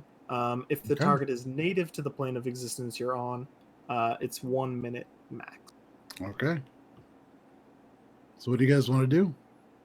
And Run it's to on the a door. harmless demi-plane if it's a minute, or if it's native. I'm still running. I'm like, higher path. I'm following. Asshole. So you guys run along. It's because of the way that you guys rolled initiative. It's Gunter begins, but then all of a sudden, Morwick, you just overtake Gunter. Heinrich, you overtake Gunter. Groddick overtakes all of you. Free And then action as Cher, Heinrich's going by, be like, asshole! and then Shay, are you following? Yes. So Shay catches up to Groddick as the two of them who started in the back pass all of you to the door in the front. And as you reach this door, you can see again, very similar to the previous setup, there are these big iron bars. There is not a lever on this side, but about 30 feet over beyond, you can see that there is a lever, large and iron. At this point, probably about 10 seconds has gone by. Okay, where are we in the initiative order? Do your weird hand. Yeah, thing. because I want to mage hand pull it down. So for the moment, I'll take you out of initiative order. So what you guys are doing, you're doing all at once. Okay, I'm gonna try to mage hand it across there. Sure. Range of mage hand is what, 60 feet? It's only 30, but you said it's about that. 30 is exactly what you need. So you stretch. This time you've never used Mage Hand to its full kind of potential, but with this large creature suddenly gone and you knowing, having seen this before, it's Almost likely like a to reappear.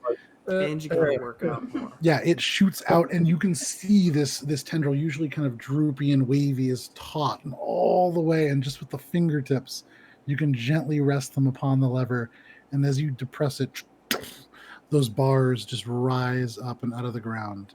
Okay. They go slow, Yeah. and you feel the time ticking by. You feel the seconds go by. But Gunter, you become aware that it's been probably close to a minute.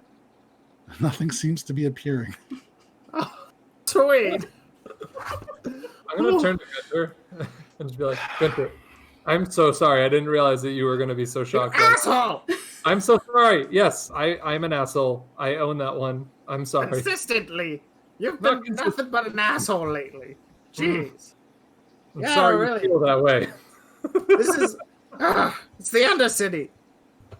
Gotta let me spread my wings. Fair. I'll go back to the trust. I'm sorry. I apologize. Yeah. Well, let's Don't keep be moving for booing the time being. Yeah, let's keep going. Ruffling my feathers. Well, that's why it was No funny. offense, Croddick. Krodek kind of turns up to you, his head cocking slightly, very bird-like in its motion, the Aarakocra. What do you mean? You're ruffling my feathers, like It's an You got- it's a saying, product. I wanted to be, I do know what a saying is. Yes, shit or get off the pot. You said that I- one earlier. I don't know who you heard it from, but That is a saying. that's a that is saying. one of them. Yes. I thought it was advice. No, Well, it's no. advice, but in the form of a saying. I'm saying, do the thing or get out of the way so others might do the thing. No need to go back there. Let's just keep moving. I.e., shit or get off the pot. But beside the point, you asshole. I'll walk you through it later, Karadek. I Walking feel like away. you might be able to benefit from a little bit of education on how we communicate. So you guys just walk right through, and as you do, you can see below you, now able to take a little bit more time to appreciate this room because the bars are raising up and this creature has not reappeared. About 15 feet below, there is this kind of very smooth, almost pit of mud, and another tunnel very similar to the one that you guys saw connected previously that's dug into the mud below. It is very muddy. There are a few rocks that kind of emerge jagged, and as you look down, you can see there are skeletal remains of an arm. You can see there appears to be like a bent bit of metal off and to the right. And then down into the pit itself, there does seem to be maybe body parts or elements of something that may have been organic, all of it kind of coated in mud. And here there is that smell of wet dog. It does seem to be fading now that the creature is no longer present. But you guys want to continue on? Yeah. Cautiously as hell. Okay. I'm a little less cautious now because of the ruffled feathers. Okay. So I guess. I think probably like my 8 stealth is probably like a 7. Are you just gonna give the DM a shittier roll? I mean, it That is the happens a first lot time for I've Gunter. ever seen that. Gunter's done it Many times. not actively, but like he essentially is doing it. In the history of D&D, I have yet until this moment to meet anyone who's like, here, take this shittier roll than my previous one. Yeah, Apply I'll it. take it. Okay, so you guys continue to walk, and as you do, you enter a little hallway. Although this hallway, a little different than the previous one. It's not straight; it does seem to curve, and you realize at the end, maybe 15 feet away, it seems to rise in almost like a spiral-like ramp, and it continues to go up. And here, there are these faint, almost like I would say, Heinrich, you closest to something that you actually currently possess. There are these what appear to be almost like enchanted lanterns, not lanterns here, but simple, almost like glass lights that have been placed in the walls. They don't cast very much light. It's like a light bulb that is dimmed and is about to die, but it is enough that you can actually see it as like a spiral ramp that seems to go up.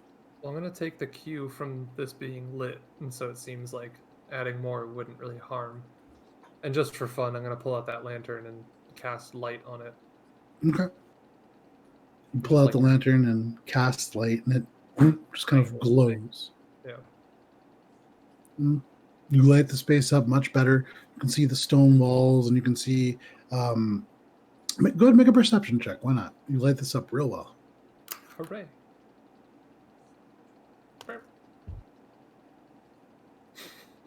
What's that? Nice.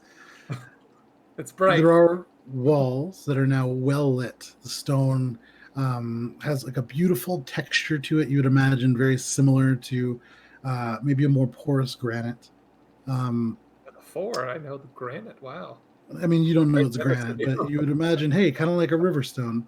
Cool. But yeah, not a whole lot of detail in there. I'm just trying to get through this. Sure. So you guys walk down this corridor, and you go. Yeah, you go into this ramp, and kind of the corridor transitions into what's almost like a spiral staircase, but a ramp. Finally, we're And going up. reaching the top The of this, higher it does. the higher path. Somewhere Air is very happy about that. But you reach the top of this sort of ramp, and you enter what is almost like a very small room, only 10 feet deep, but perhaps 20 feet long. There's a very strange door with a single rectangular shelf. It's about 18 inches long and it juts out from the side. It's formed out of the same steel that the door itself is made out of.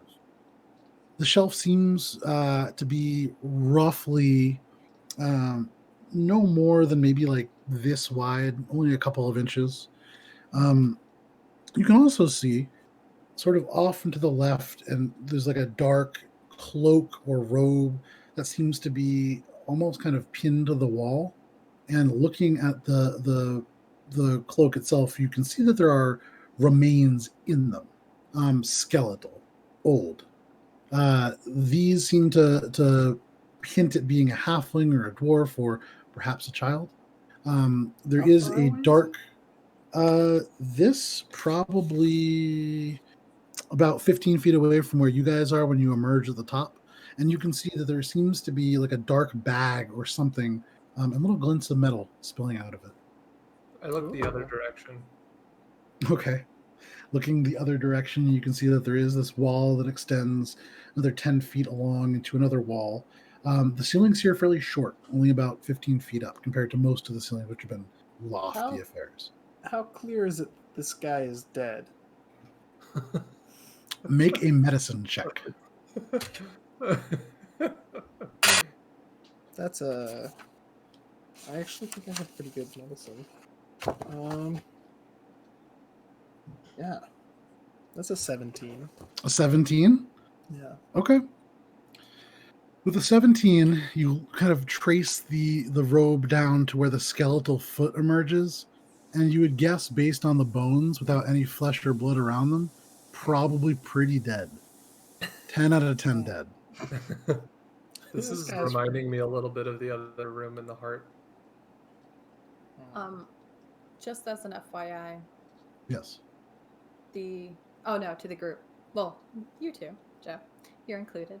Oh, nice. I'll be chronic. The next thing we're looking for is a gated door. And Hey, so- buddy. And I You know point where at, there's a gated door anywhere? I say to the skeleton humorously, but I'm actually casting Speak with Dead. Okay. Fantastic. I see Can you, what you were doing the for- whole time. for people at home, could you go ahead and tell them what that does? You grant the semblance of life and intelligence to a corpse of your choice within range, 10 feet, allowing it to answer the questions you pose. The corpse must still have a mouth and can't be undead. The spell fails if the corpse was the target of this spell within the last 10 days. Hopefully there hasn't been someone else in the last 10 days who came by and did the exact same thing. Until the spell ends, you can ask the corpse up to 5 questions. The corpse knows only what it knew in life, including the languages it knew. Answers are usually brief, cryptic, or repetitive, and the corpse is under no compulsion to offer a truthful answer if you are hostile to it or it recognizes you as an enemy. This spell Okay. doesn't return the creature's soul to its body, only its animating spirit. Thus, the corpse can't learn new information, doesn't comprehend anything, and can't speculate about future events. Okay. This So- is great with Zone Yeah. of Truth. Yeah. So worth noting, this thing pinned up by something. You've yet to kind of see what it is, but it looks as if it's kind of like face first into the wall. So as you cast Speak with Undead, you can see it. I mean, it is just kind of like a lifeless corpse, just pinned up against the wall, and it seems to kind of rest there, just against the stone. And suddenly, it just snaps as the Holy entire crap! head turns almost 180 degrees. I feel like we would all just jump back at that. And there is this kind of Oh my god, he's alive! and the head, now you can see this eye sockets in the skull are empty, and the jaw hangs open. There are bits of bone that have kind of frayed away with time. The actual kind of ossification, the swirls of the structure underneath the bone visible in places. But right now it seems to just kind of hang there, the head ever so slightly bobbling as it is now unnaturally far over the shoulder, peering with one empty eye socket at you, the other still too far away. seems to be waiting. How are you doing? Not well. You know a way out of this place? One of the hands rises up, and you can hear the sort of as it goes up, and then Inch back a bit. slowly the door, and it gestures towards the door. That is not the one you walked through. Oh, The not one with the little, the one with the, so it's an iron door with a sort of shelf emerging from it, a very small shelf. It emerges about 17 inches out and is only about 4 inches long.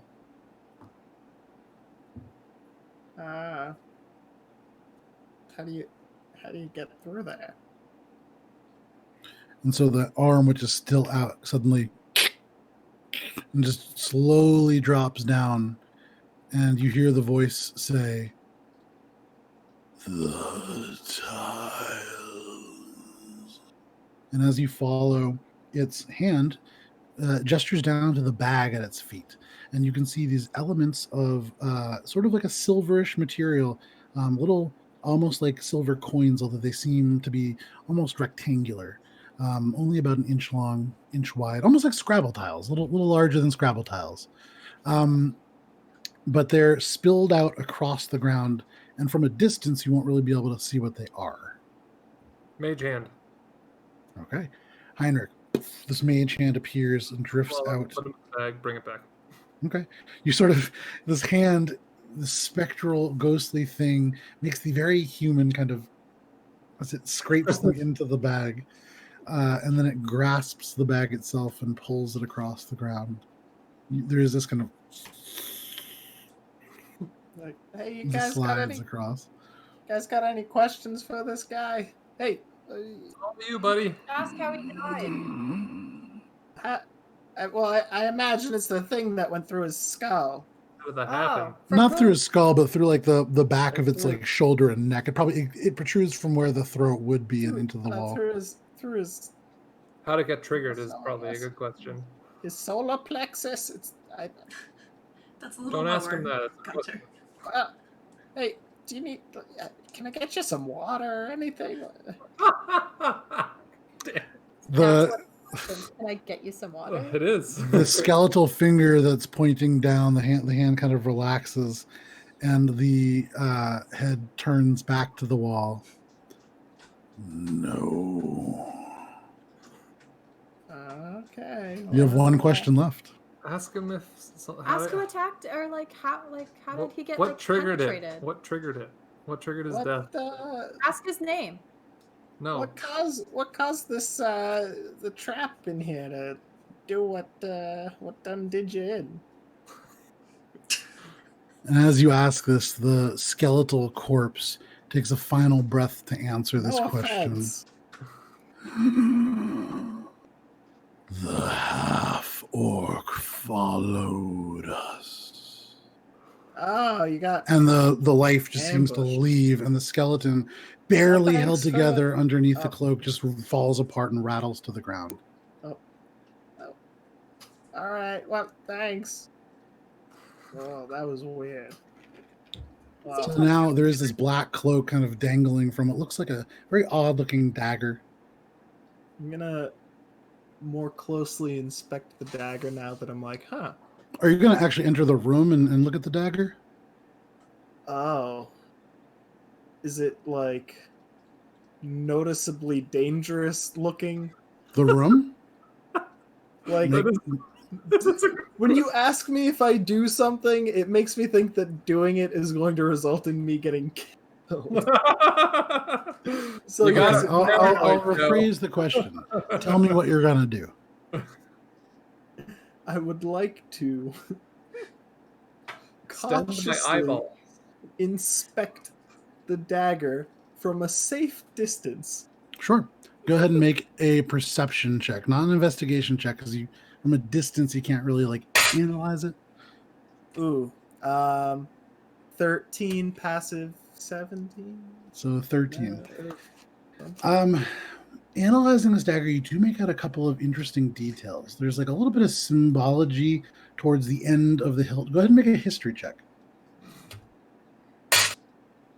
Oh, that's a 6. Yeah, I mean, there are some symbols on there, and something about it kind of pulls at your mind. There's an itch, and it's old, but then it's gone, and you don't really remember anything about something like that. And your mind is kind of pulled away to the rest of the dagger. A very straight blade, appears to be probably used for chopping. It's a very thick blade for what it is, and it's wedged pretty strongly into the stone itself. Could that be the goblin dagger? Maybe there are 2 goblin daggers.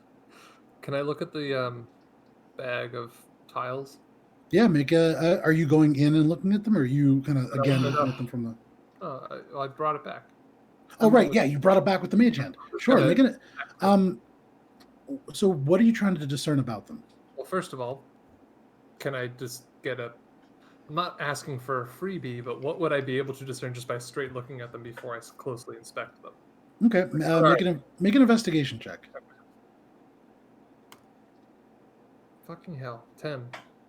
Okay, with a 10, these are small metal tiles. They appear to be made out of iron, and there are these small symbols, although probably magic, not something that you're familiar with, not a system of magic that you know or have seen before. There's something about it that seems very old to you, but aside from that, not a whole lot that you could tell. And they don't translate or whatever, they're just runes? Yeah, so very specifically, looking at them, they do not reform to make some kind of legible script. I'm gonna just. I think I not figured it out, but like this. You know what? And I'll say that trap. It's someone put that dagger in his back, not like a trap put the dagger in his back. I will say, because you did take a look at them. Yes. Now, these are in no particular order. I randomized them. Yeah, I put them next to a letter so that you can tell, like, so that we can talk about them and have some kind of like a, way to refer to them rather than just saying the squiggly one with the dots, because that would be really difficult to do. And I will go ahead and post it for everybody following along at home in the Twitch chat as well. This is not celestial. I apologize. It is definitely not celestial. You notice immediately it doesn't have the rings and the intricate sort of beautiful sweeping script of celestial that takes a long time to write. It's something different. Okay. And so with these, I'm just gonna like kind of absent-mindedly going back to adventure stories that I was read as a kid. I'm just gonna like walk up to the door and I'm expecting to see slots where these go. I'm just guessing. Okay, so as you walk up, you can see there's this metal shelf that emerges about 1.5 feet out, and then it's only about a couple inches long. And as you near it, you can see there is a space inset that looks as if you could fit perhaps 4 of these tiles on them. Fucking 4? Ugh. And there's only 3? Did you click the actual link? Yeah. I have there's 3 right here. Are you sure? There should be. There's a link. Sorry, I was just looking at the image. Okay. So in total, if I remember correctly, I think in the bag itself, there is something like 8 of them, maybe 7. 7. Okay. I'm gonna grab the dagger. Yeah, fuck it. Okay, so Gunter crosses the floor. Nothing happens to you, Gunter. Nothing seems to explode or go off. And you just grab the dagger out? I'm gonna like look at the hilt more closely and then grab it. So I'll say now looking at it. And I'm probably gonna try to catch his robe and like see if that's worth keeping too. Okay. Go ahead and. Moldy. It's not moldy. There are elements of dried blood that have like slowly flaked away into almost like a dandruff-like consistency across the cloak. It seems to be fairly simple cloth. That being said, looking now at the dagger itself, let me see if I have reference so that I can describe accurately. You can see that there is a like a closed fist, which is a fairly prominent icon in a lot of symbology across Dominion. And around it, there is this kind of almost twisting vine. It has thorns on it, and you can see held within the hand itself. It is almost like a rose, or sorry, not a rose, a heart. Oh, that's less interesting. Like a human heart, or like a Very much like a symbol heart. Day, like Happy Valentine's Day. Here's a heart. Yes, sure. Not like a Kalima. It doesn't look like an anatomical heart. Okay. I like that idea, but that's not what I thought about. Okay. I'm gonna grab it. Yeah, I'm taking this dagger. I was like, yeah, cool dagger. Sure. Okay. So go ahead and you can add a dagger to your inventory. No Put asterisks. a tiny little bee up on the top above it. Dagger B for Are you showing it to anybody else? no, I think I'm just Okay, like fair a enough. cool dagger. I'm not trying to hide it. I'm just like, oh, cool dagger. Okay. So meanwhile, Heinrich with these Lowercase tiles, and B or actually uppercase B. doesn't matter, whatever makes you feel happy. Morwen and Shay, what are you guys doing? They're shiny. I'm gonna go up to Gunter and be like, "Hey, one of these days you gotta try that on Frank. Try what? Oh shit! The talking thing." That's amazing. We gotta actually learn I his mean, name. Frank. This could break. I hate to Morwen. break it to you, Marwin, but Frank is an inanimate object. I can't. I mean, I can talk to him if it makes you feel better, but But he's my best friend. What do you mean? This is very. Sorry, Miles has the I just tiles up, so I can't see any of you, and it's very. Oh, yeah. Okay. We'll switch back when we're gonna work on it, but Yeah, he's my best friend. What do you mean?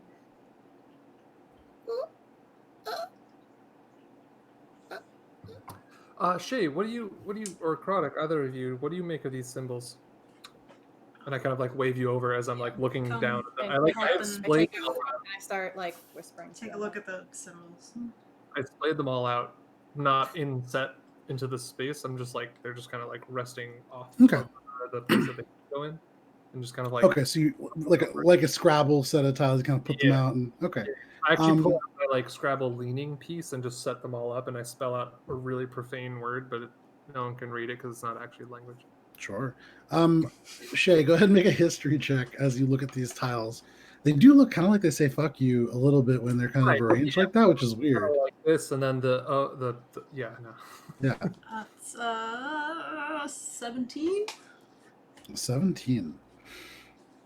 You being from the north and being fairly well read would know that Kulturam long time ago utilized a system that is related to ore binding, something that is very important to the Zindi. Mm-hmm.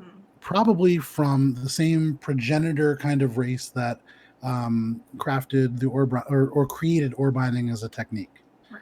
Ore binding being the very, very specific technique that creates the Zindi reliquaries and the canisters that open them. The system itself was something called Arcana tiles. These were very expensive to make, but they're a system of small metallic tiles that, depending on their function, can be they can look slightly different. They need to be crafted out of slightly different metals and utilizing different inks to create the right components for them to work. Mm-hmm. They're very pricey. And before magic was slightly more widespread and before technology kind of caught up, it served as a way to execute certain functions within a city like Kulturam that would really need it, like, say, something that could create light in a place where there really isn't a whole lot. Something that could potentially unlock a door. You haven't read a ton about it. You don't really know how it works. You do know there is import to the way in which the tiles are arranged. Top and bottom doesn't matter as much, but the order in which they're placed matters quite a bit. Placed in the incorrect order, oftentimes nothing happens. Not always, because they don't necessarily work for a very specific function. Some of them are very open-ended, Mm-hmm. but you don't know a whole lot about them.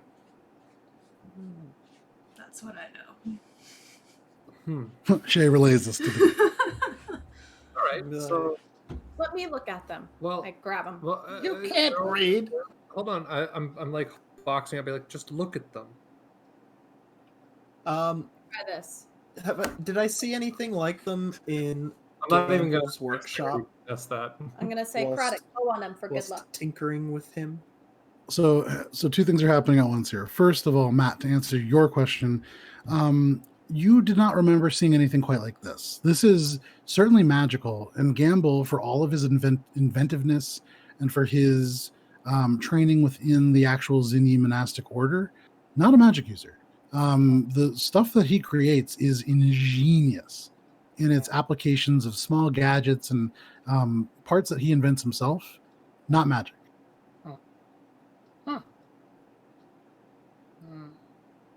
Morwen, you take the tiles and just there is this kind of clanging of metal as you do this. And what are you doing with them now? I'm asking Craddock to blow on them for good luck. Craddock leans forward awkwardly, the beak on the Aarakocran face opening. And there is an exhale of air. He can't whistle. I mean, he doesn't have lips. So he just kind of on the tile in her hands. Ew. All Ew. right, I'm gonna go.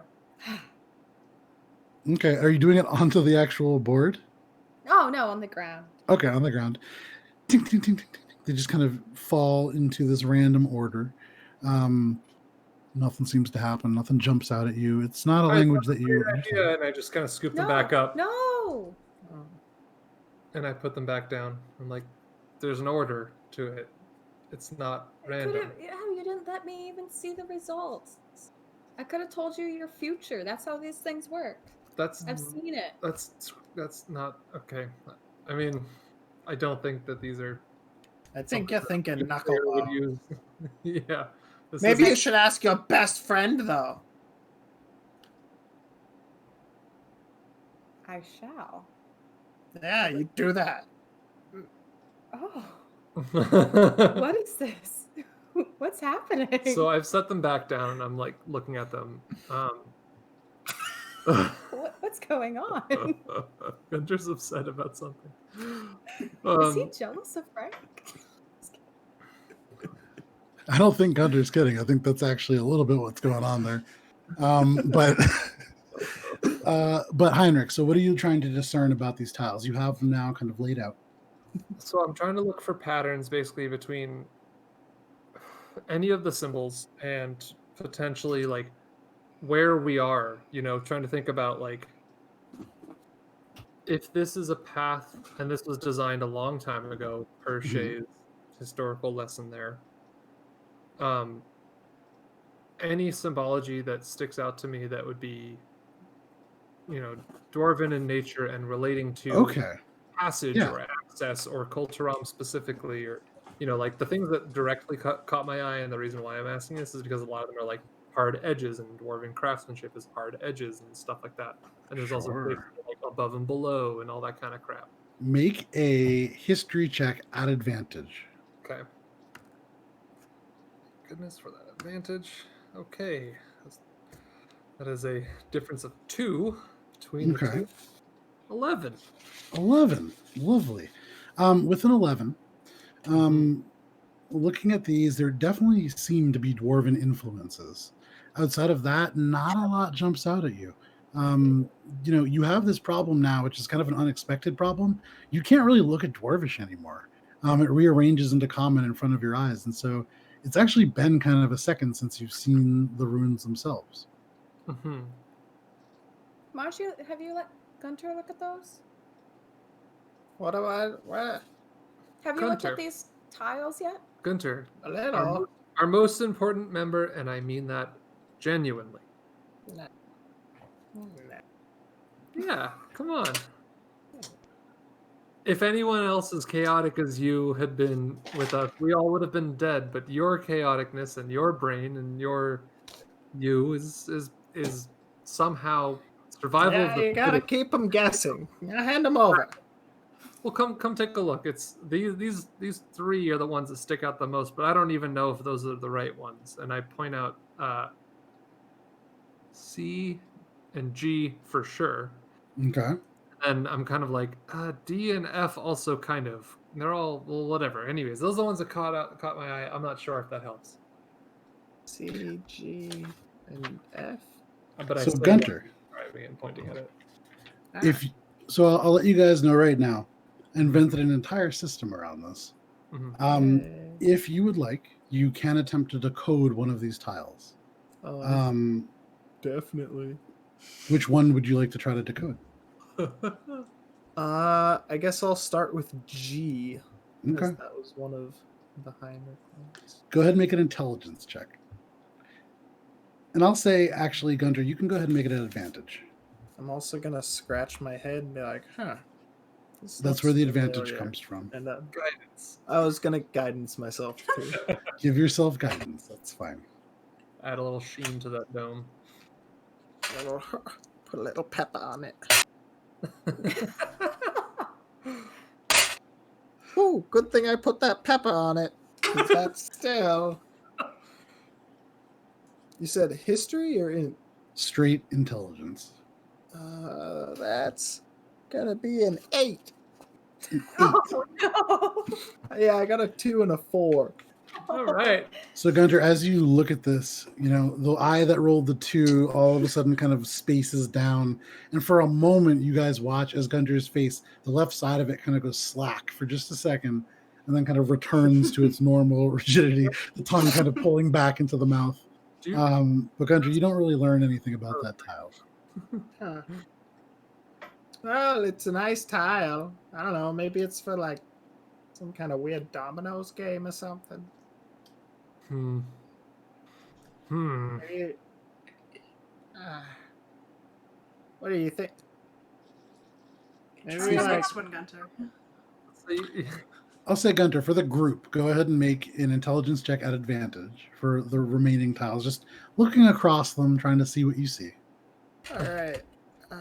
Gonna scratch my skull. Pep. Oh yeah! Woo! That one was a natural 20. Okay. So total 25. With a 25. we all Okay. start sneezing. You learn a number of things. Oh, now I scratched the right spot and I just activated that part of my brain to be like, oh yeah.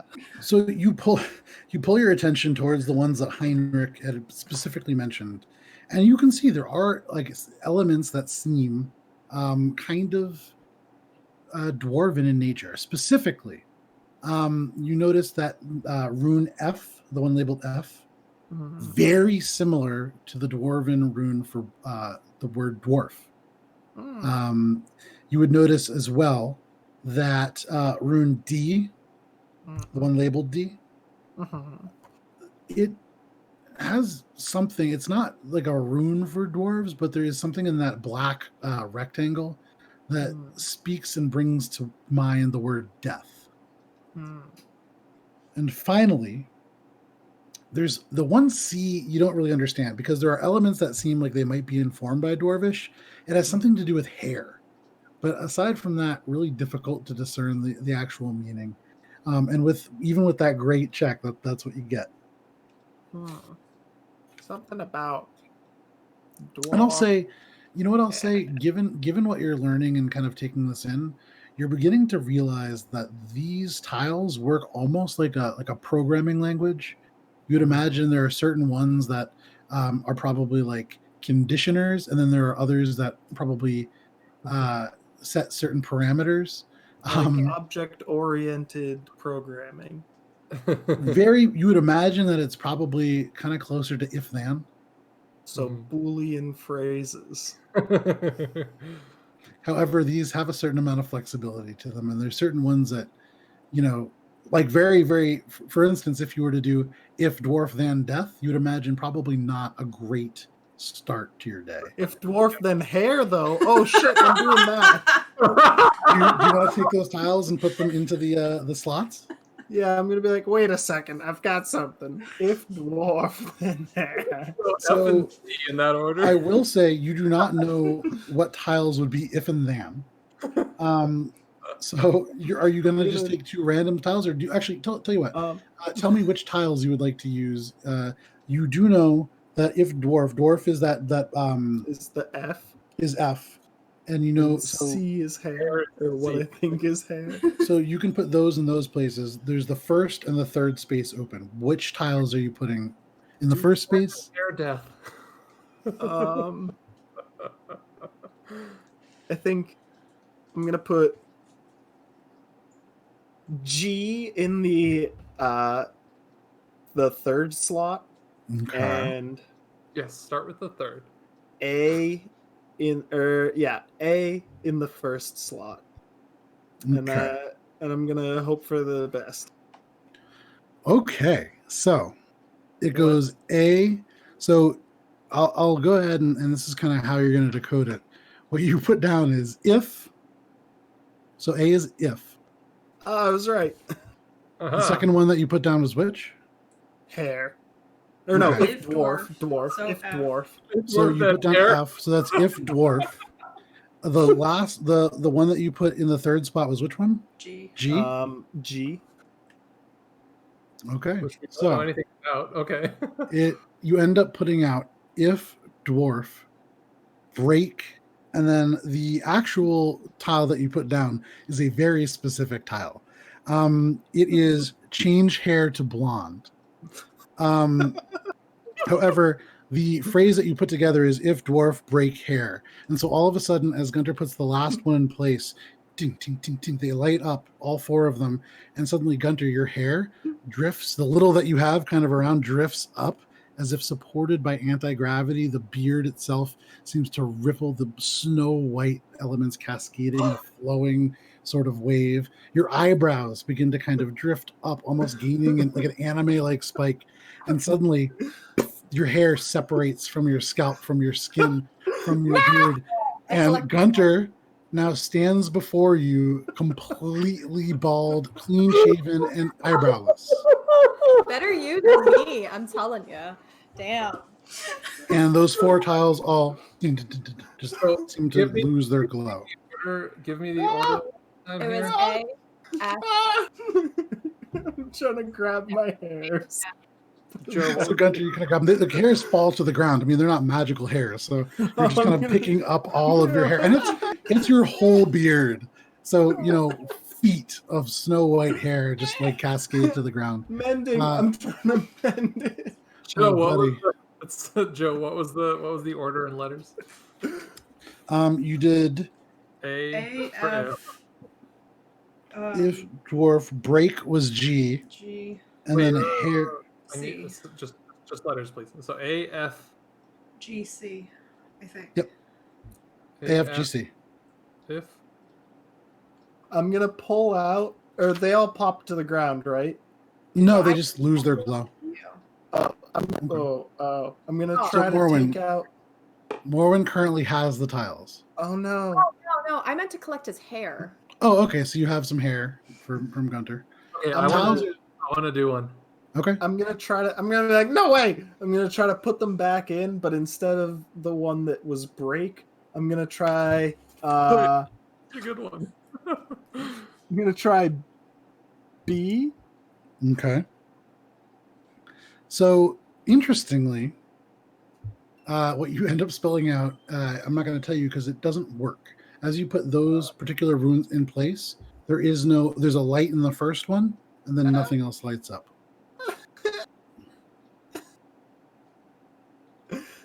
Oh no!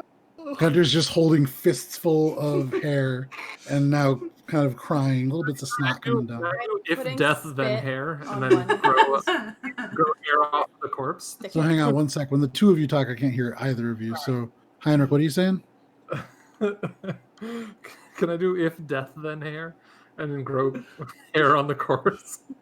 I mean, do you can I certainly don't try. actually want to do this. I don't actually want to do this. I don't want to use death in any of them. No. I want Okay. to pointedly, I am taking that one that Gunter said death about and just putting it in my pocket. Okay, easy enough. Actually, I'm putting it in the bag of holding, then I'm going to wear it on my chest, like, when you Like a are- papoose. Yeah, like when you're in middle school sometimes you put your, backpack on your chest. So this vibrantly colored It's blue and handy blue and red haversack. paisley. Yeah, it's this paisley, just kind of really eye catching. But you wear it like a papoose, like a small child on your chest. Yeah. Morwen, what were you trying to do? Oh, I was just saying I'm gonna put like little dabs of saliva on the end of the hairs and try to stick it back on Gunter. Yeah, I feel really bad. doesn't work. He's still very bald and now a little bit damp. And has no eyebrows. No eyebrows. You now, as he like tries to like wipe away the tears, his arms are as smooth as a baby's bottom. I mean, Gunter is hairless. Wow, your skin's very soft, Gunter. Still not Good real for soft. you. It's not soft. It's just hairless. I'm It's trying like to it's make like him feel beef jerky. better. I'm trying to make him feel better. So we know all but B and E currently, correct? Right? We know 1 second. You do not know B. A is And we don't know. F if No, you do know. Well, no, you don't know B, but you used it and it didn't work in the context you tried to use it in. You do Right. not know E, and you do not know. No, those are the only ones you don't know. Right. That's So what Gunter G looks is like. N, A is if. Okay. or Do you G think was so? break. G was break. Yeah. If dwarf break hair, is that what we wrote before? Yeah. I see. Well, break hair turned to blonde. Yeah, but so you would imagine it does seem to flex into the closest element that makes sense. So Mhm. if it wasn't break in there and it was if dwarf and then, it would have turned all your hair blonde. We could have had just a blonde Fabio kind That would of have been Gunter. so But much better. Now we have naked mole rat. I like cue ball. you do look kind of like a naked mole rat with like the folded kind of old skin. Yeah, no, Oh, that's yeah, an now we apt can see your description. neck. Yeah, it's just waddle. Yeah, I feel like I probably look like one of those Skeksis from. Can Oh, the I? dark crystal. Okay, hold on. I'm gonna just set it down. I'm gonna go A, F. Oh shit! If dwarf. Hmm. I'm just gonna grab them and try each one without, except for death, to try and get my You hair don't back. have that 'cause it's in my bag. I took that one out of the mix.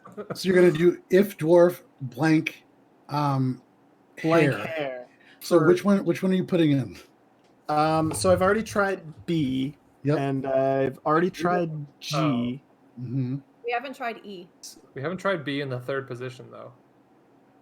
Yeah, we did. Uh, I didn't do I anything. thought Gunter did. yeah, Yeah. I thought we yeah, did. that's A, the one that B. didn't do We anything. did G You first. haven't He used lost his E at hair. all. Then he tried B, and it didn't work. Yeah, so I guess I'm gonna do E. Okay.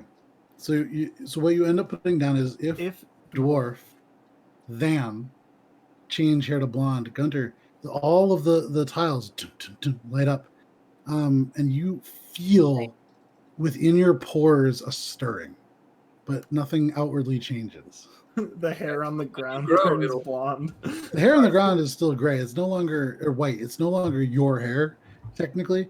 It's Alberon's hair, I guess. Oh, so when I regrow hair now, it's gonna be blonde, isn't it? Unclear. Oh, We'll great. have to see. Oh, Can I'm I do- making a ball braid to put on Frank. And so we definitely don't know. Gunter's We hair. definitely don't know the value of B. No, we don't know the value of B. So the only two things that I could, I'm gonna say if dwarf then, and then either open or. This might be wrong, and I'm not gonna do Or it because die. it might be wrong. No, I put that one away. Then break, as in break the door, but then it might break Gunter instead. Yeah. So I don't want to break the dwarf. I hope that B would be Try it. something. So A, F, E, B. Okay. So you're doing if dwarf. Yeah. Okay. I'm suggesting it to Gunter to put down. I'm not doing it myself. I'm not a dwarf. What do you want to do, Gunter? I'm like, try these ones. This might bring your hair back. Seriously, it might bring your hair. I think I might have gotten it. There's a fixed one. There's a break. There's a fix, right? Maybe. Try it. If dwarf, then fix. And he just is like young and. So Gunter puts the tiles one at a time to spell if dwarf then, and then you're putting B. Last. The tiles all light up, and as you put out the phrase "if dwarf then fire," Oh no! Go ahead and make a dexterity saving. No, asshole! On fire. Oh, that's an 8. Go ahead and take 20 points of fire damage. I immediately start putting them out, and I'm going to cast.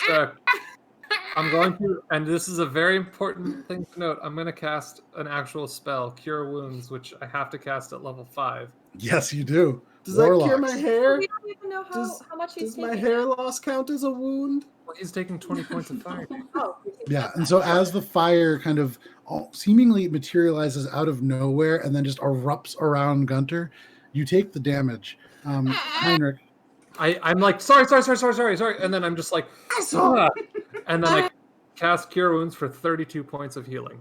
so as Heinrich puts his hands on you for like the third time after saying sorry and trying to pat you out, all of a sudden across the entire skin of his forearm and hands, these celestial glyphs appear, rotating almost out of nowhere, and they radiate off the skin itself and seem to flow around you and into the wounds, just caressing over, and the skin mends itself before your very eyes.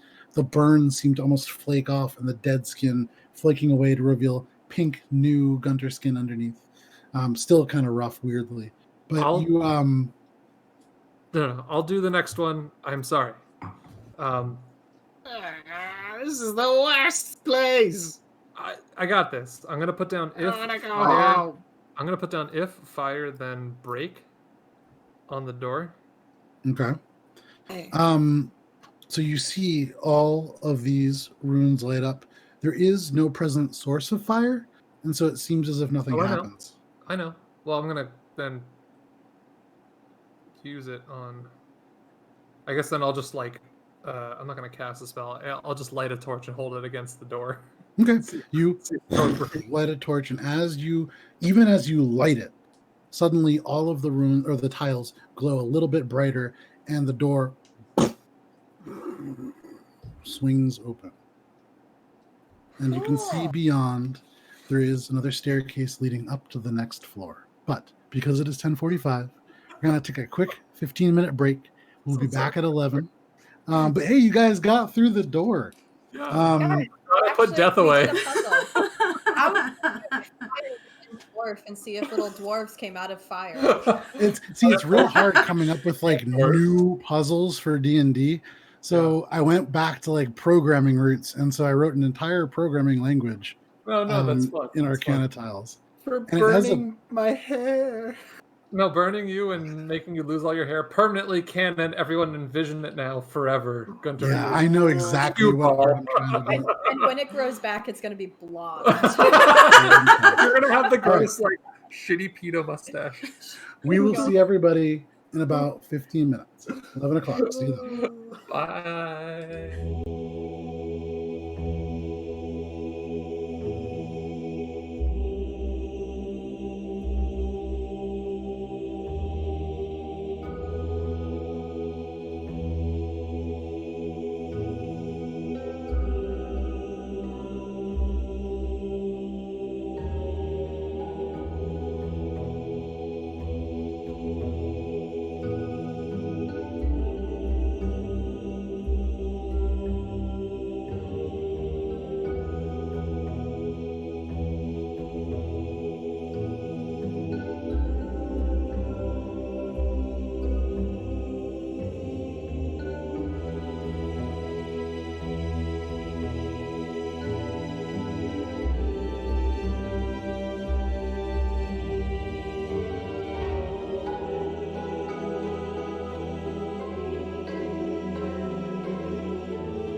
Howdy, folks, and welcome back to Adventures in Alberon. Thank you very much for sticking with us through the break.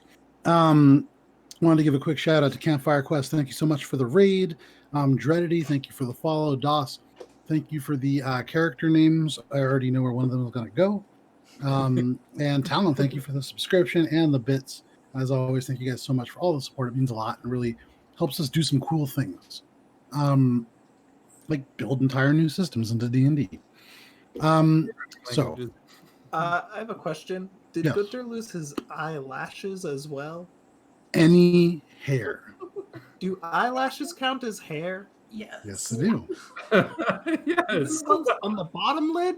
Yes. Yes. Yeah. Oh man, he's gonna get so much dust in his eyes now. Yeah, you're gonna have disadvantage when we go to our desert Oh quest. man. Now I've never thought about it before, but now The implications of like this- losing all your hair. really long Wow. eyelashes. Anyways. Yeah. Yeah. So for those of you who are just tuning in, first of all, welcome. Oh my Second of all, goodness. before we went away, our group discovered a series of silvery tiles that, when arranged in different orders, worked almost as if they were a programming language, an if-then language. The first combination that they tried was if dwarf, then break hair. Or no, sorry, if dwarf, break hair, which rendered Gunter, the 287-year-old dwarf with a flowing white beard, completely bald. Eyelashes, both the top and the bottom, your eyebrows, your beard, any other hair, which is what I'm going to stop with, all gone. Oop. It's not much anyway. Yeah. Well, Mostly just the beard. Thanks for the damage. Gunter Manscapes. Now it's just nothing. When you No, think too, straight any Brazilian. of that body hair is like caught up in the wraps. Mm-hmm. Just loose. It's probably so itchy. Yeah, for Oh sure. my god. So Gunter currently completely bald in the most real of senses. The rest of you, having now opened the door, stand looking at a staircase that rises up to the next level of this pillar. What do you guys like to do? Slowly. Proceed walk up it. cautiously. Okay. Proceed cautiously, step at a time. You guys taking your normal Morwin, Heinrich, Gunter, Shay, Kroddick kind of lineup? Yeah. If you guys are okay with it, I am. Okay. Oh, I am going to just like. Now there's like, look out for scouts, pass it on. Like, telephone down the line. I'll just message it to everyone. Okay, so all of a sudden in your heads, I want Look out the for scouts, look out for captain to scouts, hear look out for message. Or Shay to be like, what? Okay. Shay, from behind, actually there's a tap on your shoulder and Kroddick leans forward. Look out for scouts. I heard. But the rest of you make your way up these stairs, step at a time, going up close to 30 feet, probably. It's hard to tell at an angle, but you're now kind of switching back. And as you go up, you come up into a stone hallway. It goes down about 20 feet. There is a sort of arc that goes to the right. It's a not straight hallway, but kind of an arc that goes around and disappears. And then further down, the hallway terminates, and it seems to go to the left, another corridor. Everybody go ahead and make a perception check. It is dark within this space. It is 14. fairly quiet. 14, okay. 22. 22, okay. Gunter? That's 15. 15, okay. It's fairly quiet within this hallway. Morwin, there's a moment where your ear kind of perks up and you feel as if you heard something, and it seems to kind of vanish. But for Heinrich, you rolled a 19, you said? No, I got a 14. 14, okay. Shay, you do hear the faintest hint of a voice traveling around the corner, far down and around to the left. And then you hear another kind of in response. You don't make out words. It's just the echoes of noise drifting off the stones, still probably a fair distance away. You barely hear it. You also now, kind of with that roll, smell the faintest wisps of smoke. How wide is this hallway? 10 feet wide. I'm gonna kind of like skirt around Gunter just for a second, and like Okay. up to Heinrich, and there are people down the hall, but like quietly, like whispering. Okay. I'll hang back. I'm loud. Do I know? I Are you point- telling me? I point at my chainmail. I'm like, maybe you and Morwen. And I'll skirt up around and kind of tap Morwen and say the same thing. All right, then I'm going to. Do you want me to go scout? Makes no sense. All right. Make a stealth check. Y'all chill. If you hear ouch, it means I'm okay. Okay. No, I'm just kidding. 2 ouches is not okay. All right, that is a 24. All right. So, Morwen, you duck down and become one with the darkness within this space and creep forwards. As you go forwards, you glance to the right and you can see this hooking tunnel. Seems to straighten out only about 5 feet in. There are bars that go down over the remainder of this tunnel. It goes down maybe 30, 40 feet. And at the end, there's a stone circle, big stone circle, kind of set into the ground. But continuing past that, you get close to the corner, maybe 10 feet away. And at this point, you can hear, not terribly clearly, but enough to make out a few words here and there. And at this distance, you can now smell there's smoke, and your stomach rumbles as you smell, rather. Almost, it smells maybe like, not quite beef, but some kind of a game animal. You smell maybe pepper and spices. Something's being cooked. But in addition, you do hear a couple of voices. The voices, as you pause and listen, your ears perking up, say, "We've traversed these dark halls, dogged from the get-go by the damned souls entombed within the bricks of this sewer. What fresh horrors await us beneath?" And almost right away, you hear this deep, fairly pleasant voice. "Well, now, wait just a minute there, Honor. We've done okay. Yeah, we lost Grail and Tollard, I guess, and the Duke, but really, is that so bad now?" And then a third voice with a Sunrest accent now butts in. "Show the dead a little respect. What is more, Raunar, remember our place. We do not guide our own fate. You say Fazarak shine on us here? Look around, man. There is no sun." Are you doing anything? So I Okay. heard 3 voices.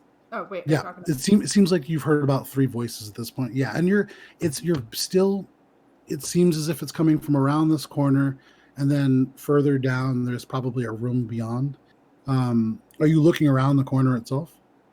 I think I'm gonna try to sneak a peek. Okay. There's this moment where these 2 gleaming eyes just lean out into the hallway, and seeing beyond, there is an open doorway, but there seems to be a wall maybe 5 feet beyond. Difficult to tell what that means. You can't really see much. It's still another 10 feet away from you. But the smell of smoke and the sound of voices comes from this room.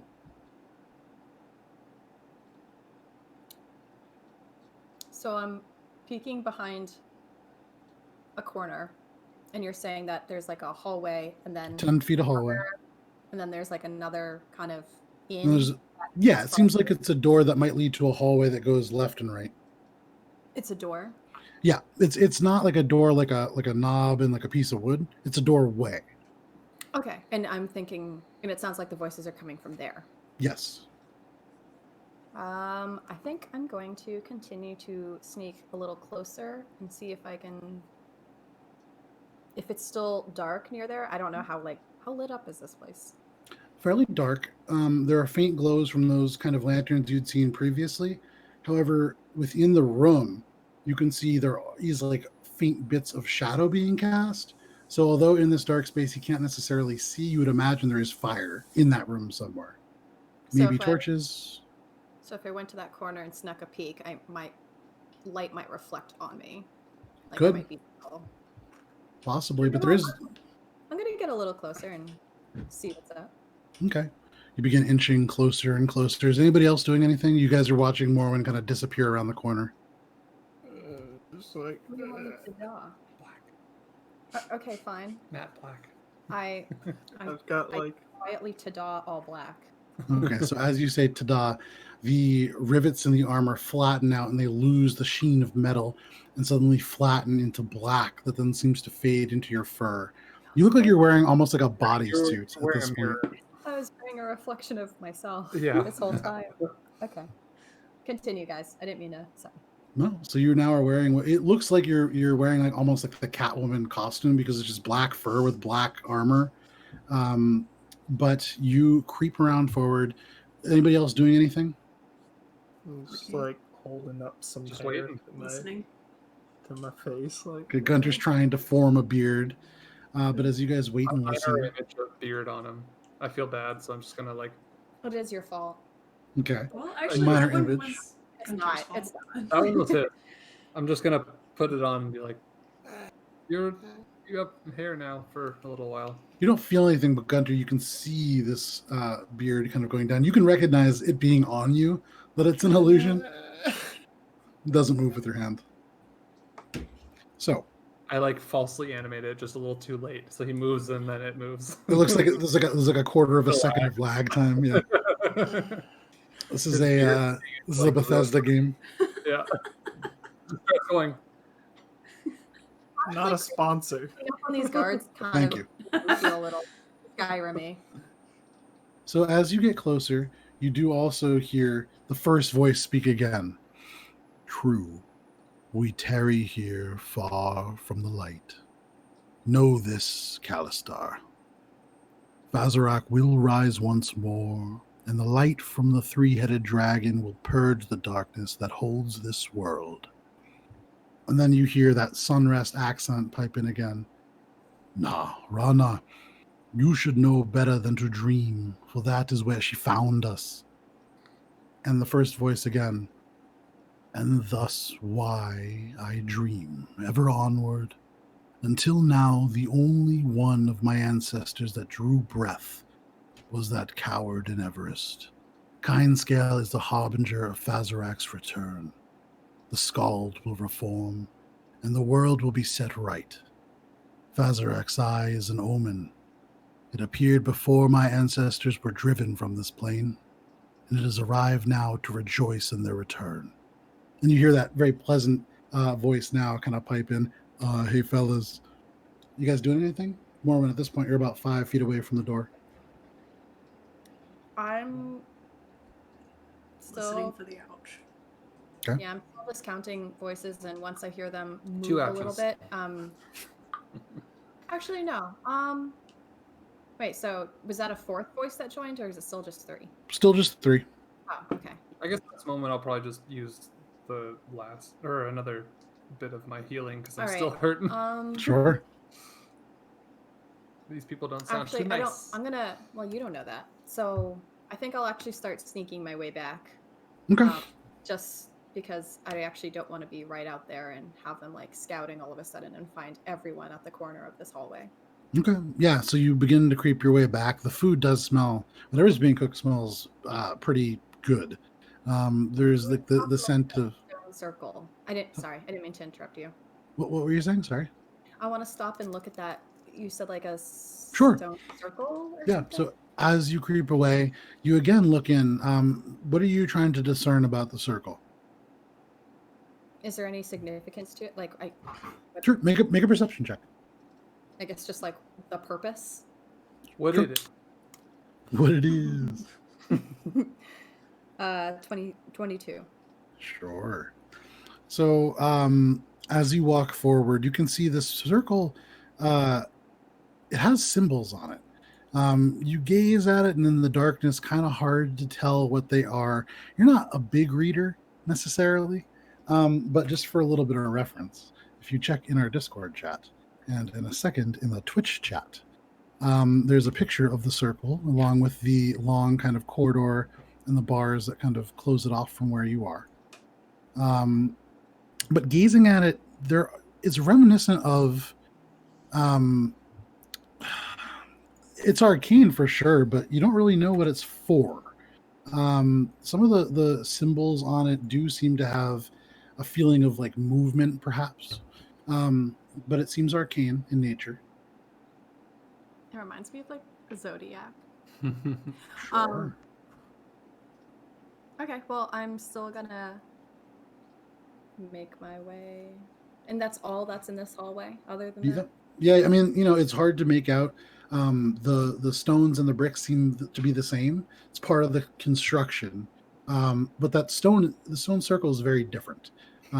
These marks look as if they've been etched in there again and again and again, perhaps over days, weeks, months, maybe even years, until they've sort of taken this permanent shape.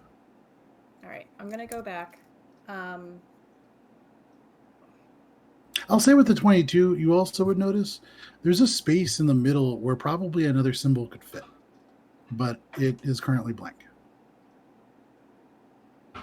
Giving me cheat notes over here. It's not cheat notes. Anyway, I don't cheat. So I'm going to go back to the group and What did you? well, I want to tell you guys, but I don't know if I can like. Okay, well. And I So tell everybody them, kind of scrums into a little huddle, and Morwen relays what you just saw to everybody else and heard. about 3 people. There's a little stone tablet thing. I'm thinking, Heinrich, if you wanted to go read it, I can scout out and I can kind of like for when people are coming. I mean, I can open and then I use message, be like, direct line. You don't But need I to can't talk. respond back to you that way. You can just try. Morwen says both in your mind and out loud. Don't use this. You just that. Think what you just said to me. What word are you thinking, I Morwen? just hear her going. Yeah, you just hear that in your head. And I start thinking about me and Krodek. Like he cues into like some really romantic melody playing, and I'm like He goes, unintentionally thinking about like Krodek and I frolicking through some flowers. And Well, I can't So- see your thoughts. It's Yeah, just- and you don't. Yeah, it's words. just here's it's the music words. to it. And then I message back and like, what's that melody? Sure. That way. Yeah, that's Sorry. not gonna work. Just don't just say. Okay. All right. Anyways, I'll keep this Sure. link open and then we'll move forward. So you guys moving forward? Yeah, and I'm gonna go out Guess further than. so. Well, I don't know if you guys want to come. I was at least gonna have you read, and then I'll keep watch and be like, I like reading. Mayday, they're here. Okay. So Morwen and Heinrich are going to creep up to the entrance to where the circle is. Yeah. Okay. And Anybody I- else going with? I guess so. Okay. Gunter follows along hesitantly. And then Morwen, you said you were. I'm gonna go ahead and because there's like the circle and then there's the hallway with the guards, or hallway and then People. the guards. So I'm going to just be like a little ahead of him, probably like right next to the doorway that they're. Okay. Yeah, I got you. So you're going over to the doorway that the voices are coming out of, leaving about 10, 15 feet to where Heinrich is looking into the right, into that room where that circle is. So And presumably Gunter is staying with Heinrich. Mhm. So when I hear them moving or whatever, I You can give just like think. You can caw-caw. just. You can You're a think. lookout. a. Okay. Just Okay. think it, Morwen. just Morwen, make a perception check.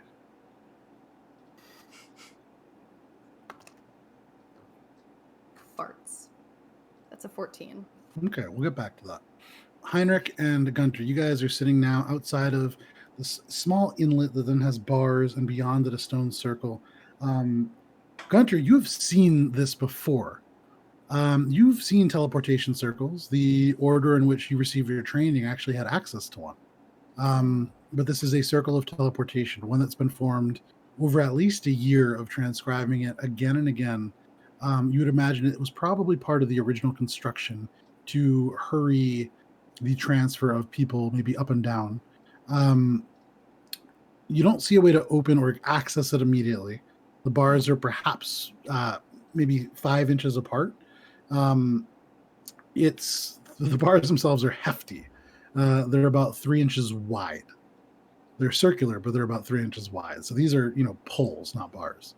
That being said, Heinrich, go ahead and as you look, make an Arcana check.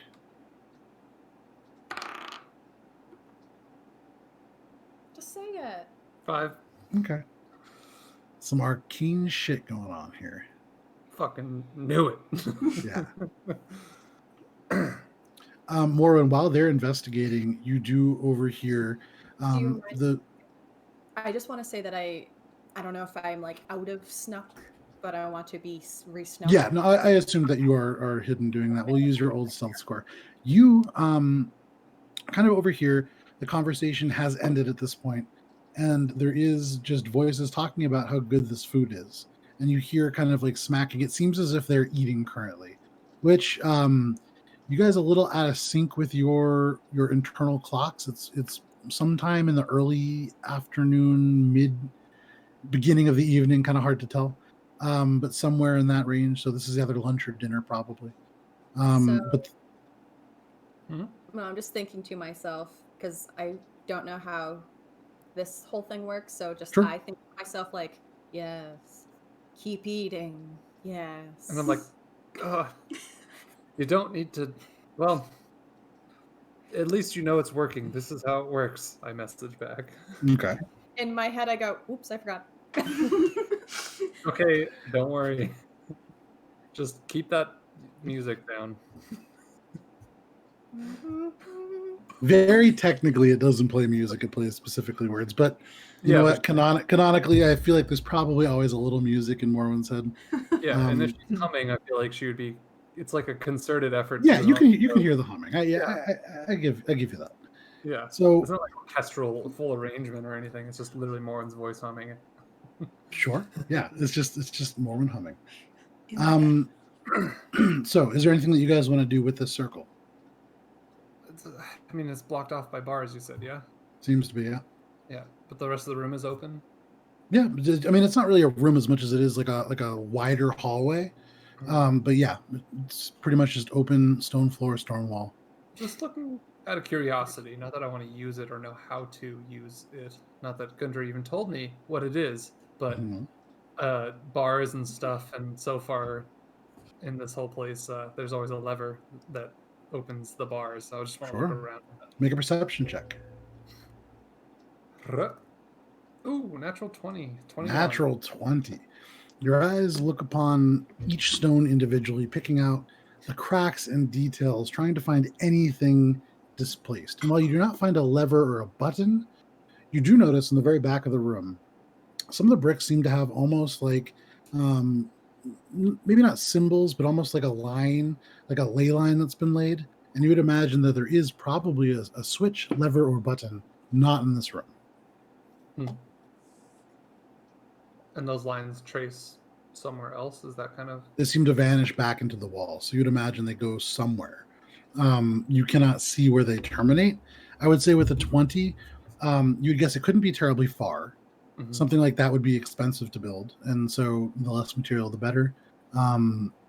You kind of turn your eyes down to Morwen, just barely visible because you know she's there, kind of lurking in the shadows.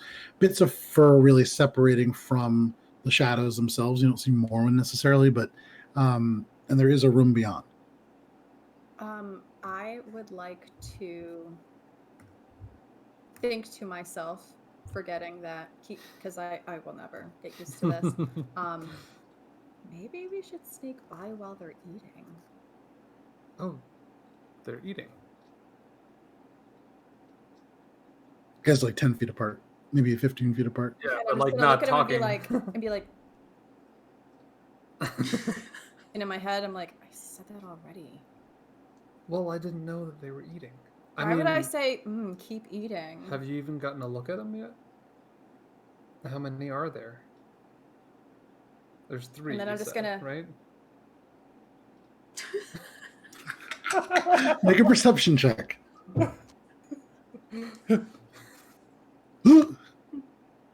20. Yeah, okay. Nice. Okay, you duck around and you look and you can see in either direction this room, this hallway, it seems to almost be, stretches out about 10 feet on either side and it seems to kind of wrap around. This is not a hallway. This seems to be a room. However, 5 feet beyond, there is a wall that goes floor to ceiling and seems to separate. Maybe part of like a structural sort of thing. It's very odd that it would be here, but it seems to connect to a larger room on either side. To the right, when you look, you can see there are bits of wood poking out, and with the 20, you see part of like a stool that's been turned over. You see a table leg that's broken off and kind of wedged in. It looks as if they've barricaded that side. Because of the angle that you're looking at and the speed in which you observe it, you don't see a ton. I mean, you would need to go around to kind of see how blocked off it is, but it appears to be barricaded at least a little bit. The side to the left seems to be open. There is nothing obstructing it, though you cannot see more than a few inches down. So I can't see the people talking? Mm-mm. No. Well, either way, I'm thinking all of this in my head and being like, oh, that's weird that that's barricaded. Oh, what's that? Oh, this is a weird room. Oh, blah, blah, blah, blah, blah. And I'm just gonna relay to Gunter, be like, seems like they've blocked themselves off. That's all. Just letting you know. Gunter, are you still holding the hair to your chin? Yeah. Yeah. Great.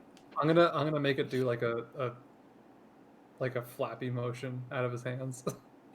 Okay, so the hair just kind of You flaps. listen. Gunter's holding his actual hair up to his chin, like the detached hair. So with Look this at that. illusionary beard, there's Look at also that. two Good big tufts of hair that he's holding in, like almost like ponytails. You'll get used to it.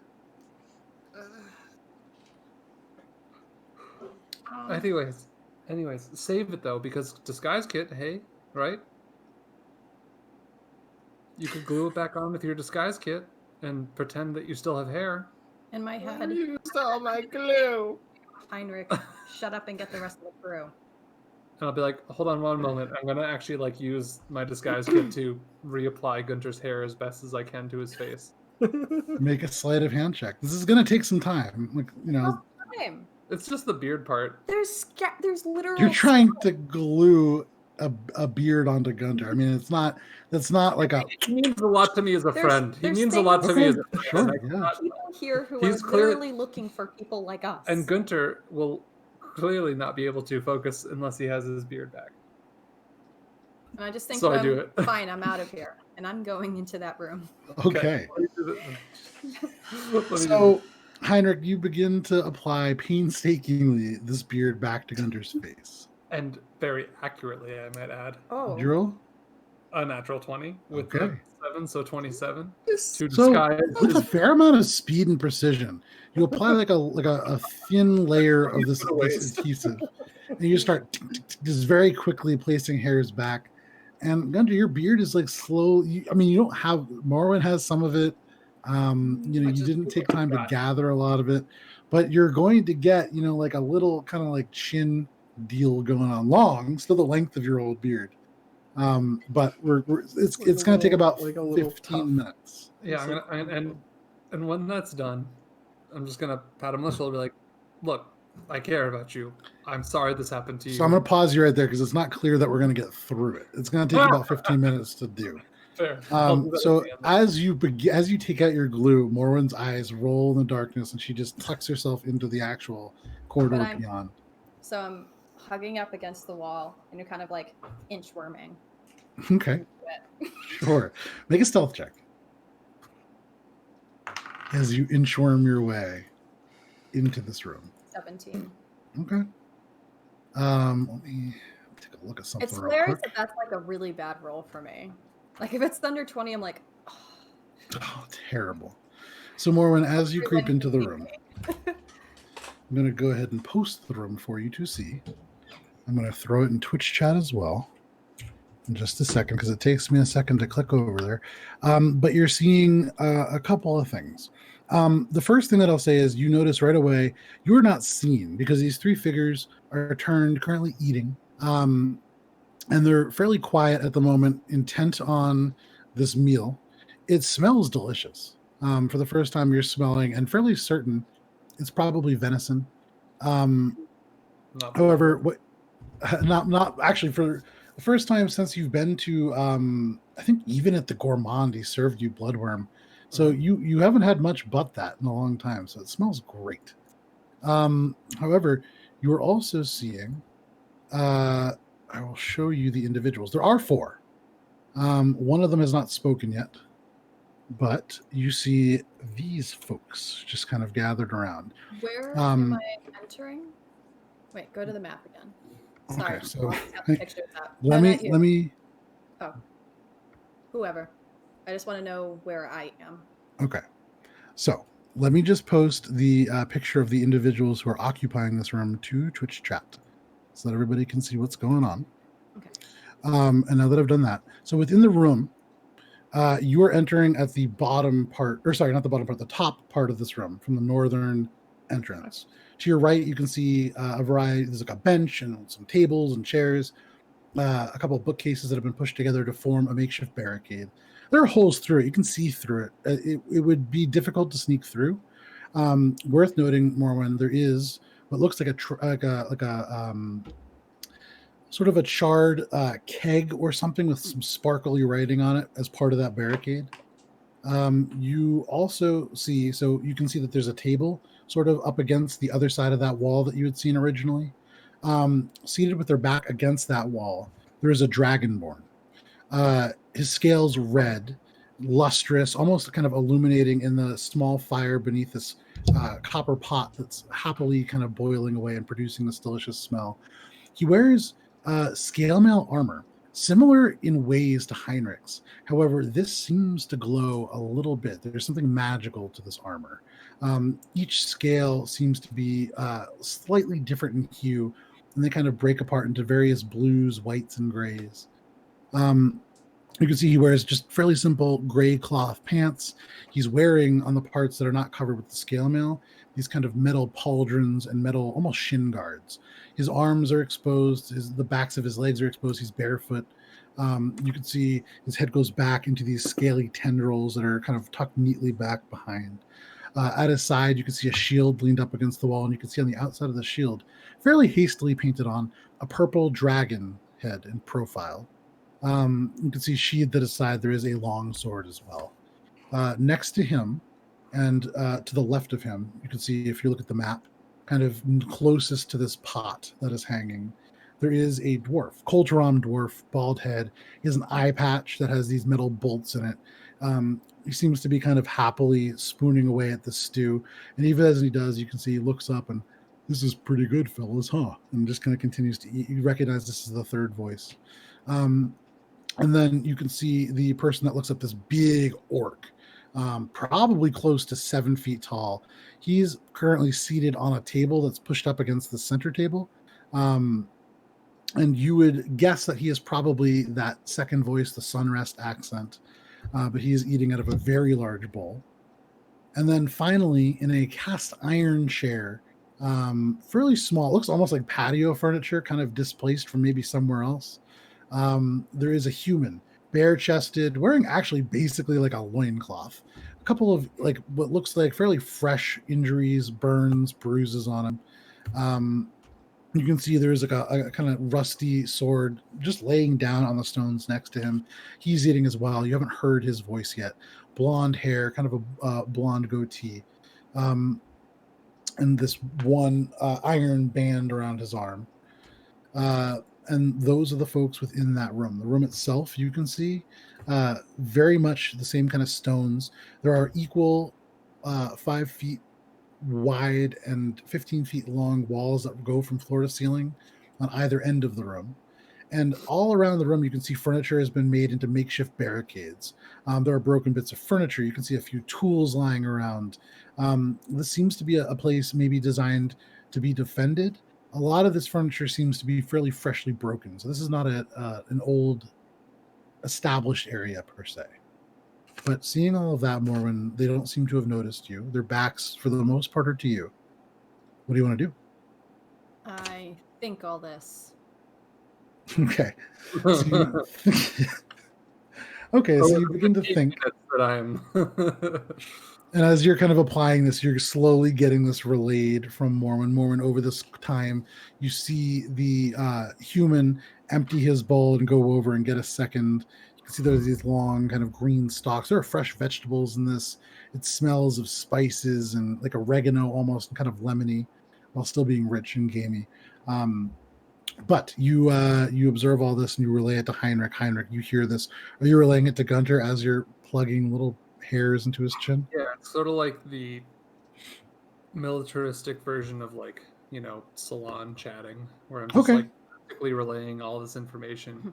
Like, 4 guys. all right, so eating yeah, stew. there's 4 Looks like guys up venison. ahead. The dragonborn. There's a Okay. dwarf. Is one of them an orc? Yep, there's a half orc. Probably the guy that That's- stabbed the. Not a half orc. There's a full orc there. Sorry, there's a full orc. Probably not the dude that stabbed the other guy in the back. No, Oh, there's a human. that was a half orc. Oh, they're eating. Oh, smells delicious. And so Heinrich kind of relays what's happening to you as he puts on. So you end up looking, Gunter, not terribly unlike, I'm forgetting his name now, but the master in Kill Bill. You have this long, wispy white beard, but no mustache. It's just kind of a thicker version of that long, wispy white beard that he does Yeah. like The scene. the thing. Yeah. Yeah, exactly. But yeah, you look like that. No eyebrows, no eyelashes, no hair. Still just cue ball. You're Krillin right here, but you do at least have that kind of beard going on. Krillin Roshi hybrid. Yeah. Let's be clear again. Sorry, I'm getting confused because I'm used to maps. I know, yeah. So when I'm Mira. no, not that map. Oh, go back. What are you doing? I'm gonna bring it up no. anyways. Anyway, so this hallway that this was like that I turned into Mhm. from, if that makes sense. It just goes all the way down. Like there's no door down there, or I don't know. So from your perspective, you can't see beyond that wall that's at the other end of the hall. There are 2 openings, so you'd imagine it's very much like the hallway that you're in. There's probably a door beyond that, and there's probably something beyond that. I meant the hallway that I'm in is a dead end. The one that I came that I first turned to like. Yes, other than this doorway, there isn't anything else to go through that you've seen. Okay.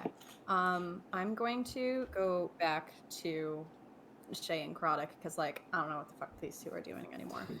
Okay. It's Tell tell me them Go back. Working on everything. the beard. Oh, hey, what's up? Now, while all this is happening, Sherry, you just kind of keeping watch? Just kind of keeping like an ear out. Like I think over the course of it, would have crept a little bit closer, given Okay, that there's not been an ouch, and the 3 of them have gone for it, but not See, extending into the space, just in case. Okay, sure. So you guys have been kind of leaning forward slowly, less approaching and more just kind of you're settling in that direction. But yeah, so as all this happens, Morwen, are you coming back now? To them, yeah.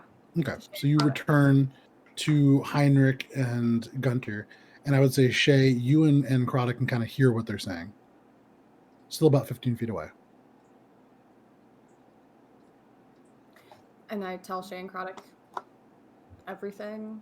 Okay, so you go past Heinrich and Gunter, and you tell Shay and Krodok everything that happens. Yes. So, what are our paths forward look like? It looks like we can either sneak in with some sort of distraction to get them out of the room, or we fight. I can't imagine all of us will be able to sneak past them, but the room seemed pretty heavily barricaded for some kind of fight. Clearly, there must be hiding something in that room. And we don't really have any more options of where to go anyway at this point. Wonderful. Doesn't the hallway go the other way? It's a dead end at that hallway. This is the only other All right. venue. You guys done with Gunter's beard yet? Yeah. At this point, you'd be finished with Gunter's beard. Okay, hold on 1 sec. I want to just peer my head. I'm gonna from this great distance, very very slowly, get to the other end and kind of go the opposite direction in the hallway. Right? Isn't there a Okay. left they can go? Yep, you can go down, and as you creep, make a stealth check. Wait, there's a place I didn't go?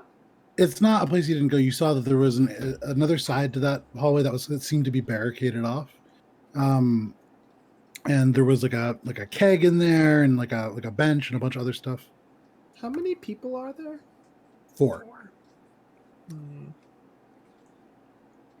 bet they have good constitution if they're orc. Seems like we might find out. Going the other Yeah. way as slowly as possible, Mm-hmm.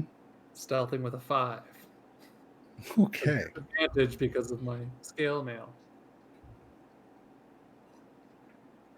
So Morwen, you leave, and as you're kind of explaining things to Shay and Croddick, you hear this kind of and you look over and you can see Heinrich kind of slowly trying to creep, but not creep is a strong word for what Heinrich is doing. As he just kind of goes around the corner, and you can hear even beyond the door this kind of Around the corner towards the guards. Yeah, the other. Oh, No, the well, other. way. it's so neither way is technically towards the guards. I mean, you're running like in the room. So if you look at the room, you're going towards that barricade on the top part.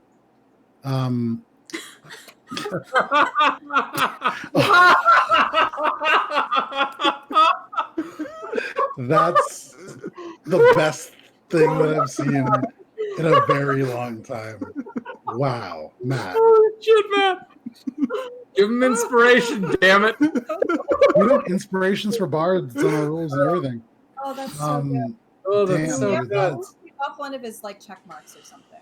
No, it's fine. That That's was just amazing. great. That's That's wasn't- fantastic. So poor I feel Gunter. like, you know what? Gollum. Let's tie this in. As I'm creeping, I like kind of trying. I've been trying to hold it together, knowing what Gunter looks like, and he doesn't really know. And then I just kind of stifle a laugh. Sure. So as I'm you gonna get be around the making corner. noise because I rolled a 5. Just Sure, yeah. Also, while I hear you creeping, like I'm telling them what's happening, and then I'm just like, and my ears We're are like, all like, and then I'm just And I'm like giggling. looking. And you kind at of it, you like, see what- Heinrich's doing? tail just kind of disappear around the corner. Heinrich, as you creep down this hallway, you approach this barricade. You can see there is like a wooden bench kind of cracked down the middle, but it's been placed on top of broken bits of a bookcase. What looks like maybe some kind of like an end table. There's a bench overturned on its side, pushed up against that. And in the middle of all of it, kind of the middle of this twisted wreckage, but just a little bit the end coming out, you can see there was Dwarvish written on it in gold lettering. However, this kind of lifts and reshapes in front of your eyes to common. And it reads, "The best beer." You'd imagine in Dwarvish. Probably at this point, not the best beer. I mean, you know, sometimes things don't translate perfectly from one language to the other, but it seems to read "the best beer." The so-so beer. Yeah, I mean, you know, so you see that, but Ichiban. even as you're doing that and you're kind of thinking about how Gunter looks absolutely ridiculous right now, you do kind of stifle a laughter, and in that moment, you just kind of hear, "Wait." And you hear just the scrape of wood against stone as like a chair shifts backwards, I'm and then you going just to hear as like a footstep, a pair of footsteps seem to approach. Feet steps. Feet steps. Gunter? Can I cast silence? Do you have silence? I do.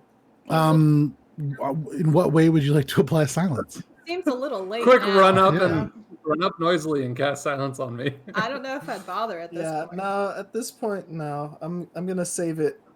I'm gonna do something else, but I've got an idea. Okay. So, Heinrich, as you hear these footsteps approaching, are you doing anything? Yeah, I mean, I'm just gonna like. So, I feel like I had the geography wrong in my mind because there wasn't a drawn hallway. So from what you had described, you were entering the room the most recent map that we posted, and you went from the north, you went to the left side. So if you were facing the actual direction when you entered, you went right. I think No.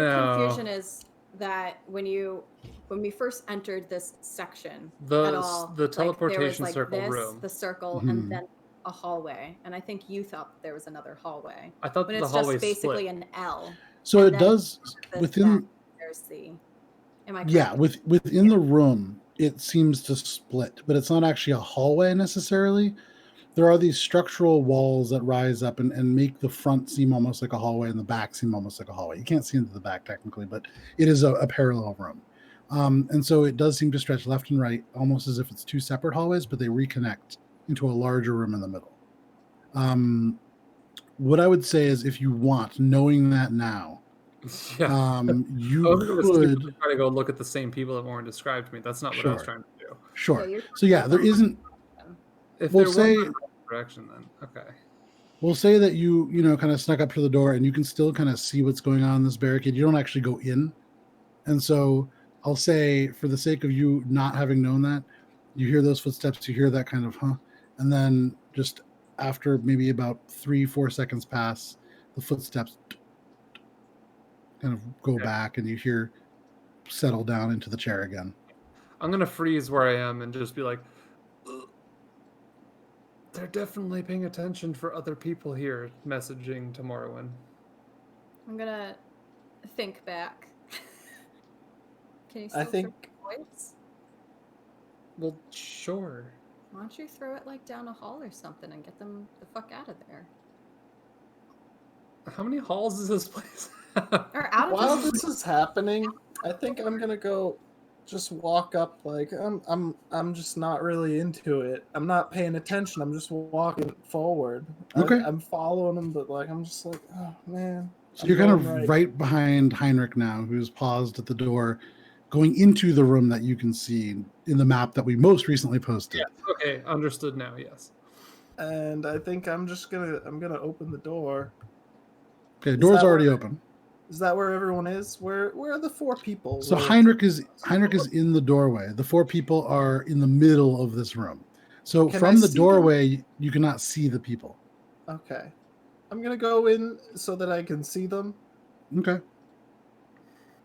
You walk in and you go to the left. You walk 5 feet over to the edge, the corner, and peer around. Go ahead. Are you doing this stealthily at all or no? No, not really.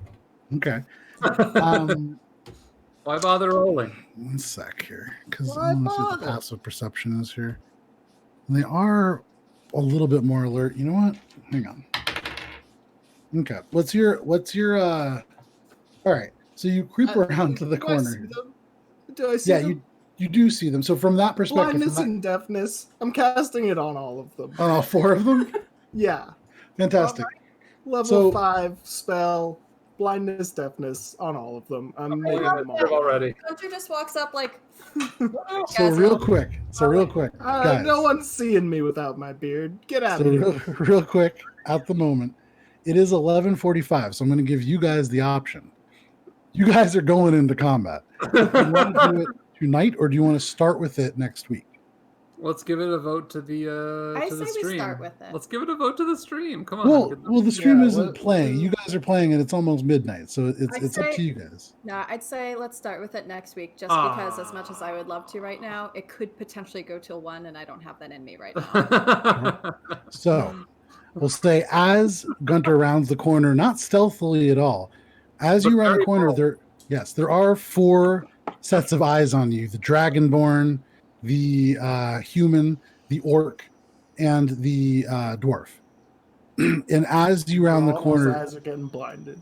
as you can round the corner, the Dragonborn, the owner of that first voice, locks eyes with you. His eyes are gold, almost all the way back. And you can see he turns and looks to the human and says, "Go, fetch a luck tie." And that is where we're going to end Yeah. Look, for Ty. this evening. Oh, I'm about to blind all of those friends. Yo, Caleb's coming back. I did consult with Caleb about what a luck tie might do if he does appear within this campaign. So we'll see. Chances might have just dropped because I'm about to blind his friends. Yeah, it seems like he's probably not going anywhere real visually really quick. But anyways, so thank you guys everybody for tuning in, as always, checking out the D&D that we run here.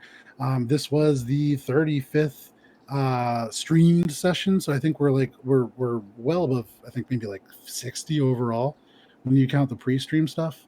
For those of you watching, a look tie was originally played by our friend Caleb, who travels a lot, and when we started the stream wasn't able to commit to the schedule, but a very dear friend to us. And Aluktai will be making an appearance. I have I think this that's really little the Finger Gang name. Aluktai Yeah, right because he there. collected fingers.